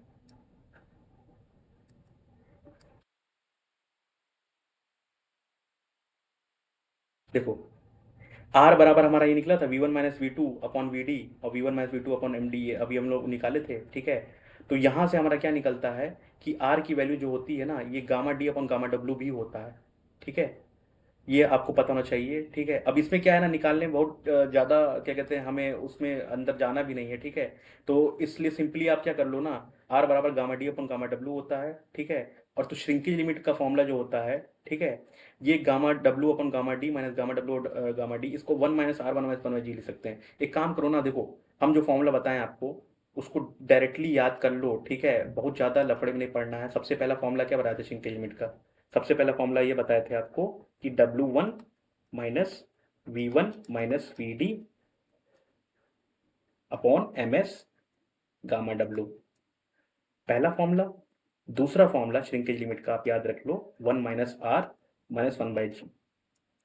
आर आपको बता दिए हैं, दो फॉर्मूला होगा इसका, एक होगा gamma D upon gamma W, ठीक है, और श्रिंकेज रेशियो का एक फॉर्मूला और होता है, वो क्या होता है, V1 minus VD upon VD upon W1 minus WS। देखो हम ये gamma D upon gamma W निकालने को निकाल दे, लेकिन ये कोई यूजफुल नहीं है। देखो उसको क्यों निकाले श्रिंकेज लिमिट, W1 माइनस ये वाला, इसके ऊपर कॉन्सेप्ट था पूरा भाई, इसलिए निकाला गया है, ठीक है, इसके ऊपर कॉन्सेप्ट था। अब ये तुम्हारा जो निकालने का कोई मतलब नहीं है, ठीक है, ये वाला प्रूव करने का, क्योंकि ये सिर्फ वैल्यू पुट करना है, ये निकल जाएगा, ठीक है। तो अब बस ये 1 2 3 4 ये फॉर्मूला बस याद रखो, बस यहीं से न्यूमेरिकल आएगा, सारा न्यूमेरिकल बन जाएगा, श्रिंकेज लिमिट से रिलेटेड कुछ भी आएगा, ठीक है। तो बस इतना याद कर लो, बस बहुत है। इसको इसलिए निकाला गया है। अब देखो, अब ये सब पढ़ाया जाता है गेट और ईएस के लिए, ठीक है, लेकिन इसको हम निकलवा दिए हैं क्योंकि ये आपका जो है ये इंपॉर्टेंट है, इससे कॉन्सेप्ट बनता है, इससे निकाल दिए हैं, बाकी सब निकालने की जरूरत नहीं है। जितने फॉर्मूले थे सब बता दिए, ठीक है। अब देखो यहाँ पे निकाला गया है, लेकिन कोई मतलब नहीं है। अब वॉल्यूमेट्रिक श्रिंकेज क्या होता है, ठीक है। अब भाई वॉल्यूमेट्रिक श्रिंकेज मतलब कितना वॉल्यूम श्रिंक किया, ठीक है, तो भाई कितना वॉल्यूम चेंज हुआ है, V1 से V2 चेंज हुआ है, और उसको परसेंटेज में निकालना है, तो अपना V2 से डिवाइड कर दो। और V1 से भैया वॉल्यूम कितना चेंज हुआ, देखो सारा कॉन्सेप्ट उसी फॉर्मूले से आ रहा है जो हम लोग निकाले हैं, शुरुआत में पढ़े थे, इसलिए उसको पढ़ाना जरूरी था। तो देखो V1 से तुम्हारा VD चेंज हुआ है, तो V1 minus V2 upon VD into 100, ठीक है। अब इसको हम लोग श्रिंकेज रेशियो का फॉर्मूला क्या होता है, ये होता है V1 माइनस V2 अपन VD अपन W1 W2, ठीक है। तो इसको चाहो तो तुम ऐसे भी लिख सकते हो, ठीक है, क्या कि VS कितना होता है हमारा, VS upon W1 minus WS, ऐसे भी लिख सकते हो भाई। इसको हटा के इसकी जगह VS रख दो, तो ये भी फॉर्मूला मेरा बन जाएगा, ठीक है। तो ये भी इंपॉर्टेंट है, ये श्रिंक भी पूछता है, वॉल्यूमेट्रिक श्रिंकेज बताइए, ठीक है, इसके फॉर्म में पूछ लेता है। तो ये भी सिंपल ही, इसको डिराइव कुछ करना ही नहीं है, तो आएगी। एक कॉन्सेप्ट वाला शुरुआत में जो श्रिंकेज लिमिट वाला था वो बता दी, उससे सारा कॉन्सेप्ट क्लियर हो जाएगा, कुछ नहीं, बाकी सब तो हो ही गया, ठीक है। ठीक है, आगे बढ़ते हैं। अब आता है लीनियर श्रिंकेज, ठीक है। ये लीनियर श्रिंकेज डायरेक्टली पूछता है एग्जाम में आपका, सिंपल से है, कुछ नहीं है कि it is defined as a decrease in one dimension of the soil expansion, ठीक है। वॉल्यूम के अकॉर्डिंग नहीं, वॉल्यूम पूरा कितना चेंज नहीं हुआ, लीनियरली कितना चेंज हुआ है, ठीक है। Original upon original dimension when water content reduce from is given volume up to shrinkage limit, ठीक है।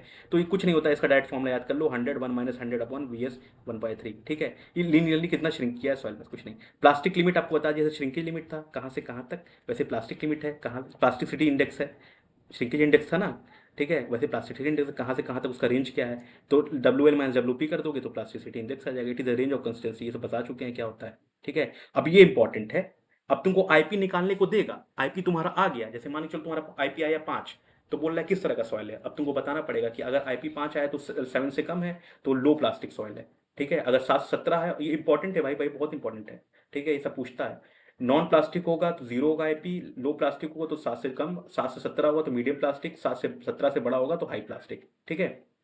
Type of soil, IP gravel का 0, सैंड का 0, सिल्ट का 10 से 15, क्ले का ये, और ब्लैक कॉटन का इतना, ये तो पहले बता चुके हैं, ठीक है। अगर हमको मिक्स का बनाना हो, मतलब कि दो सॉइल है, उस एक का IP पता है दूसरे का IP पता है, मिक्स का निकालना हो तो ये फॉर्मूला दे सकते हो, ठीक है। ये सब जल्दी जल्दी से चल रहे हैं क्योंकि ये AE के लिए एग्जाम, SSC JEE के लिए इंपॉर्टेंट नहीं है, ठीक है। जो कॉन्सेप्ट था वो समझा दिए। अब आता है कंसिस्टेंसी इंडेक्स, रिलेटिव कंसिस्टेंसी, ये इंपॉर्टेंट है, ठीक है। इसमें भी कुछ कॉन्सेप्ट है नहीं, ठीक है। ये क्या है, बस सिर्फ फॉर्मूला पूछता है, तो फॉर्मूला देख लेते हैं, खत्म हम लोग का हो जाएगा। देखो, in situ behaviour of saturated fine grained soil at its natural water content is represented by consistency index. It is the ratio of difference of liquid limit, कुछ नहीं है, देखो लिक्विड लिमिट जो है तुम्हारा, और किसका, natural water content to the plastic index.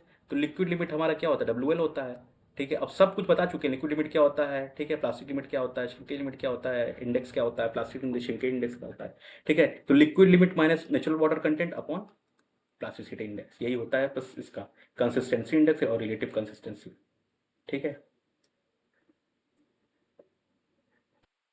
अब देखो ये बताया गया है कि अगर natural water content liquid limit से ज़्यादा होगा, ठीक है।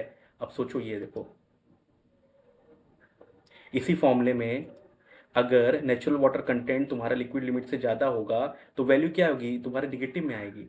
खुद सोचो, नेचुरल वाटर ज़्यादा होगा, ठीक है, तो लिक्विड निगेटिव में लेकिन इसको हम जीरो लिखते हैं, फिर IC बराबर हम जीरो लिखते हैं, निगेटिव में नहीं लिखते हैं, ठीक है। तो ये तुम्हारा ये सब ये जो ग्राफ दिया है ये हम लोग पढ़ चुके हैं, फिर से आगे बढ़ते हैं।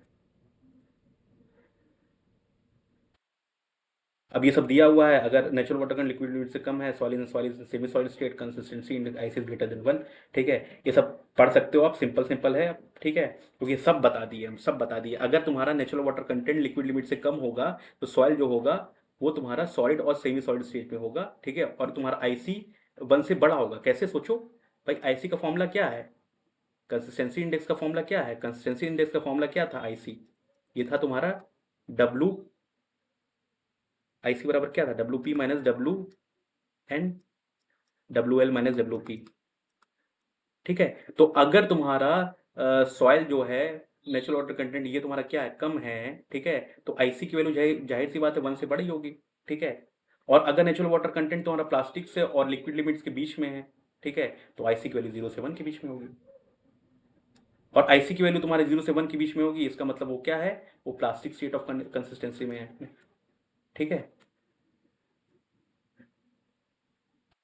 अरे सॉरी, कंफ्यूज हो गया, ठीक है। WL माइनस WN होता है, को जल्दी जल्दी चक्कर में क्या हो जाए भाई, छोटे छोटे फॉर्मूले बताओ, दिक्कत हो गया है। ये तुम्हारा WL माइनस WN होता है, WL माइनस WN अपन WS माइनस WP, ठीक है। क्लियर हो गया, चलते हैं आगे। चलो भैया, ये सब सिंपल सिंपल चीजें एक बार पढ़ लो, समझ में कॉन्सेप्ट समझ में आया तो हो गया, ठीक है। लिक्विडिटी इंडेक्स क्या होता है, अब जैसे तुम्हारा कंसिस्टेंसी इंडेक्स है वैसे लिक्विडिटी इंडेक्स होता है। इसमें क्या होता है, यहाँ WL की जगह WN पहले, नेचुरल वाटर कंटेंट पहले आ जाता है, WN minus WP upon IP, ठीक है। और देखो कंसिस्टेंसी इंडेक्स तुम्हारा और प्लास्टिसिटी इंडेक्स दोनों को मिला देते हैं तो ये 1 की वैल्यू आती है, ठीक है। अब देखो, अगर नेचुरल वाटर कंटेंट तुम्हारा लिक्विड लिमिट से ज़्यादा होगा तो IC जो लिक्विड लिमिट है वो 1 से बड़ा होगा, ठीक है। ये सब कुछ नहीं है, ये सब जो दिया है ना, ये सब फॉर्मूले में आप पुट करके देखो, देखो नेचुरल यहाँ पे दिखा देते हैं, चलो देख लो। क्योंकि सिंपल सिंपल इसलिए हम भगाते चल रहे हैं, ठीक है। अब बोला गया नेचुरल वाटर कंटेंट हमारा क्या लिक्विड लिमिट से ज़्यादा है, ठीक है। तो हमारा अगर natural water content liquid limit से ज़्यादा है, ठीक है, तो ये देखो अगर ये ज़्यादा होगा वैल्यू तो न्यूमिनेटर क्या होगा, बड़ा आएगा, ठीक है। डिनोमिनेटर तुम्हारा छोटा होगा, ठीक है। तो तुम्हारा क्या होगा, वैल्यू 1 से बड़ी होगी, तो IL तुम्हारा लिक्विड लिमिट 1 से बड़ा होगा, ठीक है। और अगर तुम्हारा WP ग्रेटर देन WN होगा तो सॉलिड और सेमी सॉलिड स्टेट होगा, या तो तुम्हारा IL लेस देन 0 होगा, ठीक है। अगर तुम्हारा प्लास्टिक लिमिट क्या होगा, नेचुरल वाटर कंटेंट से बड़ा है, ठीक है, मतलब कि ये जो है ये बड़ा है, तो तुम्हारा क्या होगा, ये फिर निगेटिव आएगा, ठीक है। निगेटिव आएगा तो इसको फिर हम जीरो लिखते हैं। और जब हमारा लिक्विड IL बराबर क्या आ रहा है, जीरो आ रहा है हमारा, तो इसका मतलब कि सॉइल लिक्विड फ्लो ही नहीं कर रहा है, ठीक है। तो तुम्हारा क्या होगा, ये सॉलिड और सेमी सॉलिड स्टेज में होगा। और अगर जब बीच में होगा तो प्लास्टिक स्टेज में होगा। तो 3 स्टेज दिया है।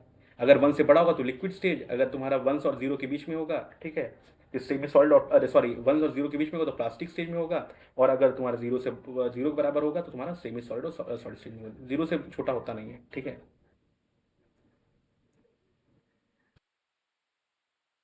मतलब हमको लग रहा है समझ में आ रहा होगा, ये तो आसान टॉपिक है भाई, जहाँ टाइम देना तो टाइम दे दिए भाई, ठीक है। अब देख लो, ये पूरा टेबल बना है, यहाँ के टेबल से पूछता है आपको, न्यूमेरिकल में क्या दे देगा, आपको सारी वैल्यू दे देगा, बोलेगा कि IC IL निकालिए और बताइए किस तरह का सॉइल है, ठीक है, कंसिस्टेंसी स्टेज बताइए। तो सबको दिया है, आपको इसको लर्न करना पड़ेगा टेबल को, कि 0 से 0.25 होता है तो वेरी सॉफ्ट होता है, 0.25 से 0.5 होता है तो सॉफ्ट होता है, 0.5 से 0.75 तो मीडियम, 0.75 से 1 तो स्टिफ, ठीक है। फिर very stiff hard to very hard, ठीक है। अब आता है तुम्हारा अनकन्फाइंड कंप्रेसिव स्ट्रेंथ।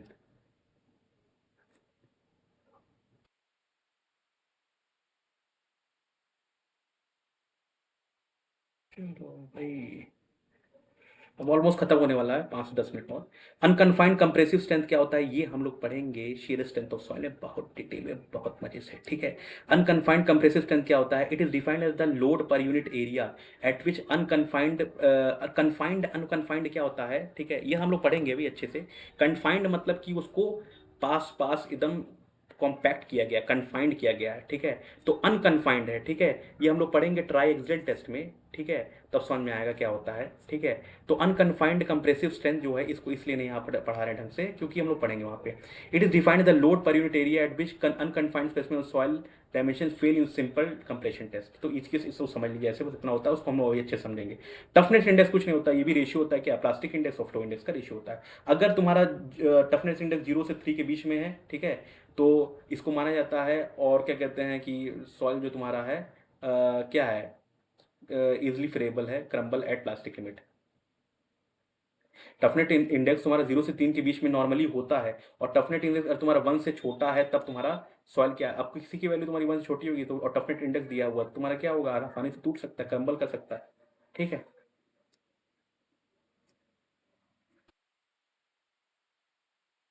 तो दिया है, ठीक है। अब देखो ये एक बार देख लो टेबल, हाँ ये टेबल देख लो, ठीक है। ये इंपॉर्टेंट टेबल है, देखो, समझना, ठीक है। अब जितना कॉन्सेप्ट समझे वो सब दिमाग लगाना, ठीक है, तो ये तुमको समझ में आ जाएगा। इससे क्वेश्चन बहुत बनते हैं, ठीक है, कॉन्सेप्ट बनता है बहुत, ठीक है। देखो क्या क्या दिया है कि अब ये ऊपर वाला छोड़ दो, ये देखो बस नीचे वाला है, general relationship between Atterberg's limit and engineering properties, ठीक है। इसको देखो,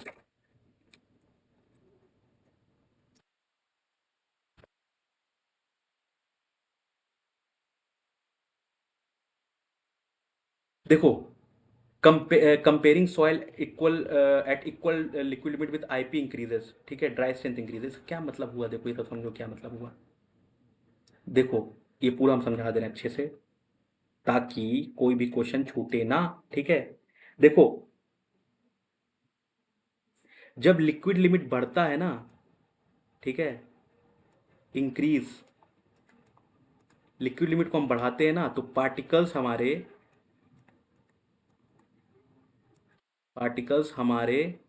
दूर दूर जाते हैं, दूर दूर, दूर दूर जाते हैं, ठीक है। जब लिक्विड लिमिट बढ़ता है ना, देखो पानी और डालोगे तो सॉइल पार्टिकल्स क्या होंगे, दूर दूर होंगे, ठीक है। और जब तुम्हारा प्लास्टिक लिमिट डिक्रीज करता है, ठीक है, जब प्लास्टिक लिमिट डिक्रीज करता है, तो पार्टिकल्स पास पास आते हैं, सॉइल के पार्टिकल्स पास पास आते हैं। बस इतना कॉन्सेप्ट दिमाग बैठा लो, ठीक है। कैसे, देखो, अब कोई भी तुम इंजीनियरिंग प्रॉपर्टीज उठा लो तो समझ में आ जाएगा, ठीक है। देखो अगर ये टेबल देखे होगे तुम, तो यही समझ में आ जाएगा तुमको, कि थोड़ा सा आप दिमाग लगाएंगे तो आपका हो जाएगा काम, ठीक है। ये देखिए, ये होता है हमारा लिक्विड लिमिट, ये हमारा प्लास्टिक लिमिट, और ये हमारा श्रिंकेज लिमिट। अब अगर लिक्विड लिमिट ज़्यादा बड़ा होगा, ठीक है, इस तरफ, तो क्या होगा, और पानी इसका मतलब होगा, और पानी होगा तो पार्टिकल्स क्या होंगे, पार्टिकल्स हटने लगेंगे, सॉइल के पार्टिकल्स के बीच में और स्पेस आने लगेगा, तो दूर दूर जाने लगेंगे, ठीक है। तो उनका शेयर स्ट्रेंथ क्या होगा, बढ़ जाएगा। अरे सॉरी, शेयर स्ट्रेंथ क्या हो जाएगा, कम हो जाएगा। कंप्रेसिबिलिटी बढ़ जाएगी, पोर्स क्या हो जाएंगे, और वाइड हो जाएंगे, ठीक है। तो तुम्हारा ये दूर दूर हो जाएंगे, ठीक है।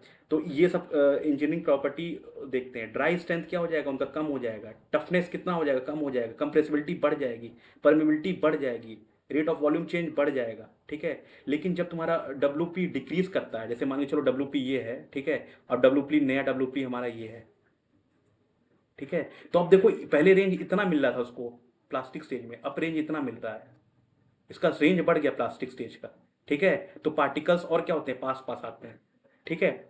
और ये देखो किधर जा रहा है, अगर हम लिक्विड लिमिट, प्लास्टिक लिमिट बढ़ा घटा रहे हैं, मतलब कि डिक्रीज कर रहे हैं, तो ये वॉल्यूम कम हो रहा है, मतलब कि ये क्या है, पार्टिकल्स और पास पास आ रहे हैं। आप ऐसे देख लो, अगर लिक्विड लिमिट हम बढ़ा रहे हैं तो मतलब इस तरफ जाओगे, इस तरफ जाओगे तो मतलब वॉल्यूम और बढ़ेगा, वॉल्यूम बढ़ेगा तो पार्टिकल दूर दूर जाएंगे, और इस तरफ जाओगे तो वॉल्यूम क्या होगा, घटेगा, ठीक है। तो पार्टिकल्स क्या होंगे, पास पास आएंगे। तो हमारे लिए क्या अच्छा है, पार्टिकल्स पास पास रहें कि दूर दूर जाएं, पास पास रहें। इसलिए डब्ल्यू पी जो है वो डिक्रीज रहना चाहिए, मतलब कम रहना चाहिए। और लिक्विड लिमिट भी क्या होना चाहिए, कम रहना चाहिए, ठीक है, ताकि तुम्हारा पार्टिकल्स पास पास रहें, तो उसका ड्राई स्ट्रेंथ ज़्यादा रहे, टफनेस इंडेक्स ज़्यादा रहे, कंप्रेसिबिलिटी कम रहे, परमिबिलिटी कम रहे, रेट ऑफ वॉल्यूम चेंज कम रहे। तो वही सब यहाँ पे दिखाया है। Comparing soil eight equal liquid limit with IP increases. अब देखो, ये बताया गया आईपी बराबर क्या होता है, W L minus W P, ठीक है। अब क्या बोला गया है, comparing soil eight equal liquid limit, तो ये इसको चेंज नहीं करना, ये कांस्टेंट हो गया है,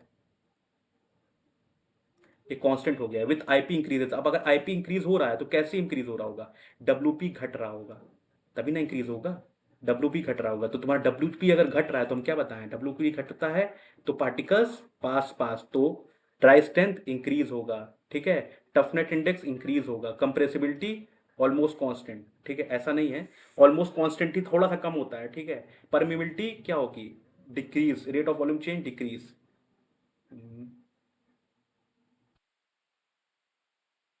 एक मिनट, यहाँ पे तुम्हारा क्या होगा, ड्राई स्ट्रेंथ इंक्रीज होगा, ठीक है, टफनेस इंडेक्स इंक्रीज होगा, compressibility comparing soil eight equal WL with IP increases, ठीक है, प्लास्टिक लिमिट इंक्रीज हो गया तो तुम्हारा परमिबिलिटी डिक्रीज होगा, ठीक है। अच्छा हाँ भाई, इसकी बात कर रहे हैं ना, अरे यार तुम भी क्या, डिक्रीज पार्टिकल्स पास पास आएंगे तो परमिबिलिटी डिक्रीज नहीं होगा, मतलब पार्टिकल का पास होगा तो परमिबिलिटी क्या होता है, जैसे सॉइल पार्टिकल्स है, ठीक है, तो इसके थ्रू पानी कैसे ड्रेन कर सकता है, ठीक है, कितनी आसानी से, तो और पास पास होंगे पार्टिकल्स तो इनको जल्दी परमिबिलिटी क्या होगा, और टाइम लगेगा, डिक्रीज हो जाएगा, ठीक है, रेट ऑफ वॉल्यूम चेंज होगा वो भी डिक्रीज हो जाएगा, ठीक है, क्यों क्या है, क्योंकि ये तुम्हारा पास पास है।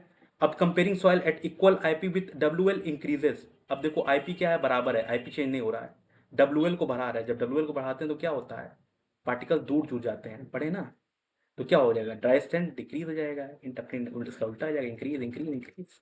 अब समझ में आ गया पूरा खेला क्या है। तो देखो आप प्रैक्टिकली पढ़ोगे ना कि क्या हो रहा है सॉइल के साथ, ठीक है, तो बहुत ही अच्छे से समझ में आएगा, और एक बार पढ़ लोगे ना, अब कई लोग तो मेरे वीडियो शायद पूरा देख ही नहीं रहे हैं, थोड़ा सा शुरुआत देख रहे हैं, अरे भाई पूरा कॉन्सेप्ट तो देखो, तब समझ में आएगा कि क्या मतलब पढ़ाया गया है, ठीक है, एकदम एक एक चीज क्लियर हो जाएगा, ठीक है। अब ये न्यूमेरिकल हम लोग को करना नहीं है, ठीक है, और हम लोग का ऑलमोस्ट खत्म है, एक शायद थिक्सोट्रॉपी और एक्टिविटी बचा हुआ है, और ये चैप्टर खत्म, इसके बाद हम न्यूमेरिकल्स कराएंगे इसका, ठीक है, न्यूमेरिकल्स कराएंगे तो आपको समझ में आ जाएगा ये पूरा चैप्टर अच्छे से सब कुछ। सेंसिटिविटी क्या होता है, ये क्या होता है, consistency of undisturbed soil of clay में change upon remoulding even at the same water content, देखो क्या होता है, सेंसिटिविटी समझ लो, consistency of undisturbed soil sample of clay may change upon remolding even at the same water content, ठीक है, जो consistency होती है ना, ठीक है, जैसे कंसिस्टेंसी लिमिट हम लोग पढ़े ना, लिक्विड प्लास्टिक सेमी सॉलिड, तो वो चेंज हो सकती है, ठीक है, upon remoulding even at the same water content, water content same रहेगा, लेकिन तुम क्या कर रहे हो, रीमाउल्ड मतलब उसको तुम उठा के कहीं और इधर उधर कर रहे हो, हटा रहे हो उसको, तुम्हारा थोड़ा सा इधर उधर कर रहे हो, समझ रहे हो ना, जैसे एक तरह से फिक्स था, ठीक है, सॉइल रखा हुआ था, उसको उठा के तुम इधर उधर कर रहे हो तो उसका वाटर कंटेंट सेम रहेगा, ठीक है, तुम रीमाउल्ड कर रहे हो उसको, तुम क्या कर रहे हो, उसका शेप चेंज कर रहे हो फिर से, ठीक है, तो उसका क्या होगा, तुम्हारा कंसिस्टेंसी क्या हो जाएगा, चेंज हो सकता है, ठीक है, दिस चेंज इन कंसिस्टेंसी और डिक्रीज इन फॉर्मनेस और decrease in shear strength take place due to following reason, और ये क्यों होता है, कंसिस्टेंसी क्यों डिस्टर्ब हो रहा है, वाटर कंटेंट तो सेम है तभी कंसिस्टेंसी सेम होना चाहिए, अभी हम लोग पढ़ के आए हैं, तो ऐसा क्यों हो रहा है, due to permanent destruction of soil solids upon remoulding due to breaking of intermolecular bonds, ठीक है, तो जब हम लोग रीमाउल्ड करते हैं, माउल्ड मतलब क्या होता है, किसी को शेप देना, और रीमोल्ड मतलब दोबारा से शेप देना, ठीक है, तो उससे क्या होता है ना कि हमारा जो permanent destruction of soil solid होता है, ठीक है, due to breaking of intermolecular bond टूट जाते हैं, ठीक है, और जो कि नॉन नॉन रिकवेबल होते हैं, इसलिए तुम्हारा क्या होता है, कंसिस्टेंसी चेंज होती है, due to reorientation of the water molecules, और जब उसको रीमोल्ड करते हैं तो उसके वाटर मॉलिक्यूल्स भी रीओरिएंट होते हैं, इसकी वजह से भी उसका क्या होता है, कंसिस्टेंसी चेंज हो जाता है, this loss in strength is represented in terms of its sensitivity which signifies the degree of disturbance of soil sample upon remoulding, ठीक है, तो ये क्या दिखाता है, सेंसिटिविटी के फॉर्म में कितना सेंसिटिव है सॉइल, अब थोड़ा सा आप उसको रिमोल्ड किए, उसका पूरा कंसिस्टेंसी चेंज हो गया, ठीक है, तो ये सेंसिटिविटी कैसे निकालते हैं, UCS unconfined compressive strength undisturb, पहले कितना था, और जब रिमोल्डेड के बाद कितना हो गया, अनकन्फाइंड कंप्रेसिव स्ट्रेंथ उसकी, ठीक है, मतलब कि बिना कन्फाइन किए हुए उसकी कंप्रेसिव स्ट्रेंथ पहले कितनी थी और अब कितनी हो गई, ठीक है, उसी की रेशियो को हम लोग सेंसिटिविटी कहते हैं, ठीक है। अब देखो पहले इस तरह का स्ट्रक्चर था, ठीक है, लेकिन जब उसको रिमोल्ड किया तो फ्लक्चुएटेड स्ट्रक्चर में आ गया, ये हम लोग पढ़ेंगे आगे कि ये हनीकॉम्ब स्ट्रक्चर क्या होता है, फ्लक्चुएटेड स्ट्रक्चर क्या होता है, तो देखो अगर सेंसिटिविटी 1 से कम है तो इनसेंसिटिव है, ठीक है, मतलब कि उसको कोई फर्क नहीं पड़ रहा, अगर 1 से 4 के बीच में तो लेस सेंसिटिव, नॉर्मल सेंसिटिविटी कहते हैं, ये पूछता है यूसीएस अनडिस्टर्ब रिमोल्डेड आपको दे देगा, इतना इतना है अनकन्फाइंड स्ट्रेंथ, रेशियो निकालो, पूछेगा किस तरह का सॉइल है, तो तुम बताओगे अगर 1 से कम है तो इनसेंसिटिव है, 1 से 4 के बीच में तो लेस सेंसिटिव है, और 4 से 8 के बीच में तो सेंसिटिव है, 8 से 16 के बीच में तो एक्स्ट्रा सेंसिटिव, और अनस्टेबल है अगर 16 से बड़ा है, ठीक है। अब आता है लास्ट टॉपिक, थिक्सोट्रॉपिक, ये क्या होता है, over a period of time soil regains a part of lost strength on the account of remoulding due to rehabilitation of water molecules in the adsorbed soil of to attain a chemical equilibrium, देखो होता क्या है, देखो simply,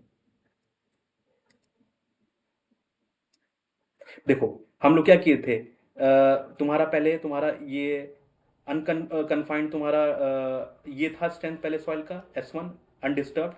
उसके जब हम इसको remould किए तो हमारा स्ट्रेंथ क्या हो गया, घट के यहाँ पे आ गया, घट के यहाँ पे आ गया। ठीक है, लेकिन कुछ समय बाद वो कुछ स्ट्रेंथ अपना गेन कर लेता है, इसी को कहते हैं थिक्सोट्रॉपी। देखो पहले S1 से S2 आ गया, ठीक है, फिर यहाँ पे कुछ स्ट्रेंथ अपना रीगेन कर लिया, लेकिन कुछ जो होता है वो दोबारा से रीगेन नहीं कर पाता है। देखो क्यों, ये जो स्ट्रेंथ जो रीगेन नहीं कर पाता वो होता है permanent loss of strength due to destruction of soil solid. ठीक है, तो जो स्ट्रेंथ अपना रीगेन कर लेता है कुछ समय बाद उसी को कहते हैं थिक्सोट्रॉपी। ठीक है, अब पढ़ो, अब समझ में आएगा, कुछ है ही नहीं, ये सब तो कॉन्सेप्ट बच्चों वाली चीज है।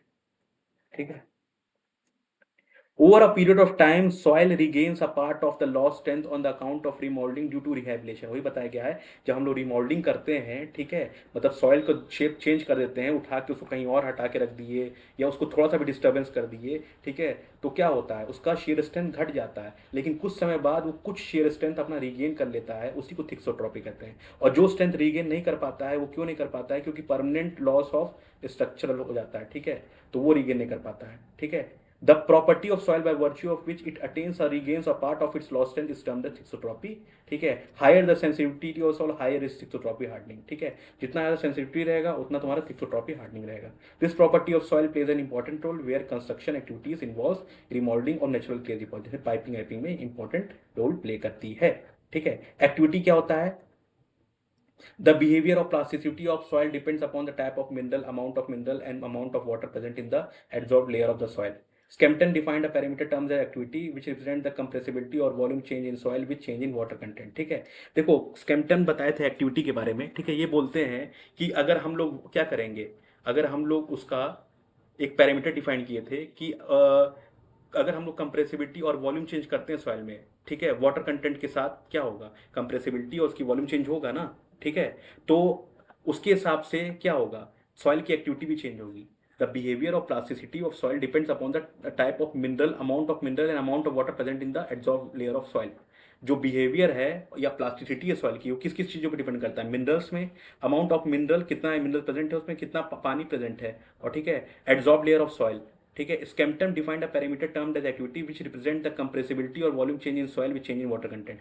तो स्केम्पटन तुम्हारा एक क्या किए थे, एक पैरामीटर दिए थे कि अगर आप वॉल्यूम चेंज करते हैं सॉइल में, ठीक है, विच चेंज इन वाटर कंटेंट, तो सॉइल में कितनी कंप्रेसिबिलिटी चेंज हुई है, कितनी कंप्रेस कर रहा है वो। ठीक है, उसी को कहते हैं एक्टिविटी।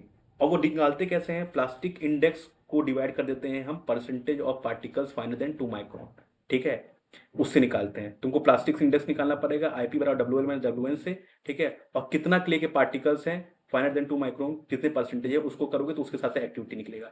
अगर आपकी एक्टिविटी 0.75 से कम है तो इनएक्टिव सॉइल है, अगर 0.75 से 1.25 के बीच में तो नॉर्मल है, और ग्रेटर देन 1.25 तो एक्टिव सॉइल है। ठीक है, तो इससे हम लोग क्या पता करते हैं, इस एक्टिविटी से हम ये पता करते हैं कि वाटर कंटेंट चेंज होने में उस कितना ज़्यादा कंप्रेस हो रहा है, वो कंप्रेसिबिलिटी कितना चेंज हो रही है, एक्टिविटी से पता करते हैं। उससे हम ये पता कर लेते हैं ना कि हमारी सॉइल कितनी कंप्रेसिबिलिटी, कितना चेंज कंप्रेस होगा, एक्टिविटी से ये पता कर सकते हैं। वो सबका जो दिया है सबका कुछ ना कुछ मतलब है। सेंसिटिविटी का मतलब है, थिक्सोट्रॉपी बताया गया क्या होता है, कितना रिगेन कर लेता है तो उसको थिक्सोट्रॉपी कहते हैं। ठीक है, एक्टिविटी का भी मतलब है। ठीक है, और ये सब पूछता है, सब इंपॉर्टेंट है। एक्टिविटी का ये जो टेबल दिया है ये सब पूछता है कि अगर तुम्हारा एक्टिविटी निकला है, मान लो तुम्हारा 1.1 निकला है, तो ये तुम्हारा नॉर्मल सॉइल है इसका मतलब। ठीक है, तो ये तुम्हारा ये है। अब देखो केओलोनाइट, इलाइट और मोंटमोरेलाइट जो होता है उनकी एक्टिविटी के बारे में दिया गया है, कितना इतना होता है ये भी इंपॉर्टेंट है। केओलोनाइट, इलाइट, मोंटमोरेलाइट के बारे में डिटेल में आगे पढ़ेंगे, आगे वाले चैप्टर्स में। ठीक है, देखो बोला गया अगर हाईली एक्टिव सॉइल है तो वो सूटेबल नहीं है फॉर कंस्ट्रक्शन एक्टिविटीज, तो हम क्या करते हैं, जैसे ब्लैक कॉटन सॉइल बहुत ज्यादा एक्टिव होता है। ठीक है, तो मतलब थोड़ा सा वाटर कंटेंट चेंज हुआ तो बहुत ज्यादा कंप्रेस हो सकता है, वो कंप्रेसिबिलिटी बहुत चेंज हो सकती है, तो हमारे स्ट्रक्चर के लिए वो सूटेबल नहीं है। ठीक है, अब आता आखिरी term collapsibility. The soil which shows large decrease in its volume due to increase in water content without any increase in external pressure और load a term as collapsible soil. देखो हम जब शुरुआत किए थे तो तुमको लोएस्ट सॉइल के बारे में बताए थे कि वो कोलैप्सिबल सॉइल कहते हैं, क्यों, क्योंकि उनके जैसे ही हम प्रेशर थोड़ा सा बढ़ाते हैं उनके बीच में क्या होता है, फोर्स ज़्यादा होता है। ठीक है, तो उससे क्या होता है, वॉल्यूम बहुत ज़्यादा उनका इंक्रीज हो जाता है, थोड़ा सा वाटर कंटेंट चेंज करने में, ठीक है, उसको कोलैप्सिबल सॉइल कहते हैं, ठीक है। Collapsibility of soil is measured in terms of the parameter term the collapsible potential, ठीक है। तो उसको कैसे निकालते हैं कोलैप्सिबल सॉइल को, डेल्टा वी अपॉन कितना चेंज हुआ वॉल्यूम का और ओरिजिनल वॉल्यूम कितना था, ठीक है। इसको delta H upon H not के फॉर्म में निकाल सकते हो और इसको delta E upon one plus E not के फॉर्म में निकाल सकते हो।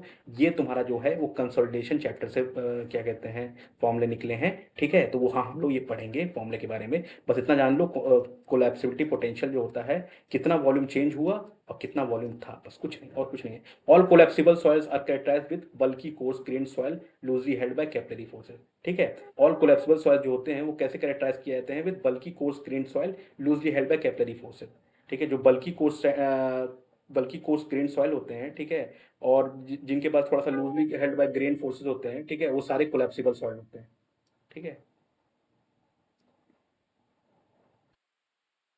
ये तुम्हारा दिया हुआ है कि अगर कोलैप्स पोटेंशियल इतना होगा तो नो प्रॉब्लम मॉडरेट, ठीक है, इसको लिखना। डिफरेंट ऑर्गेनिक और इनऑर्गेनिक सॉइल आपको पता है, ठीक है, इसके बारे में हम ज़्यादा नहीं बताएंगे, ठीक है, खत्म। अब आपका सिर्फ क्वेश्चन है, ठीक है, एसएससी जेईई का है। तो क्वेश्चन हम लोग कल हम पूरा आपको क्यूआरपी लेके आएंगे कल, और क्या कहते हैं पूरा जितने भी अभी तक हम लोग पढ़ चुके हैं शुरुआत से सब पे रिलेटेड जो क्वेश्चन है सारा क्वेश्चन कर लेंगे ताकि हमारा पूरा टॉपिक खत्म हो जाएगा। फिर उसके बाद शुरू करेंगे हम लोग क्लासिफिकेशन ऑफ सॉइल, ठीक है। तो hope you all like the video, ठीक है। आप प्लीज़ डू सब्सक्राइब और इसको शेयर करिए जितना हो सके। अगर आपको कंटेंट अच्छा लगा हो कि हाँ मतलब क्लियरिटी मिल रही है, ठीक है, तो एक बार इसको 1.5 पे वॉच करिए और आपको क्या कहते हैं मतलब कॉन्सेप्ट आपका क्लियर ही हुआ होगा, ठीक है। और अगर आप लाइक करते हैं, सब्सक्राइब करते हैं और शेयर करते हैं तो उससे क्या होता है ना कि इससे और अच्छा अच्छा कंटेंट शॉर्ट में और अच्छे तरीके से कैसे समझा सकते हैं और पिक्चर्स के साथ और क्या कहते हैं इसमें इमेज ऐड करके पीडीएफ में, ठीक है, तो और अच्छे से शुरू करेंगे पढ़ाना, ठीक है। Okay, thank you.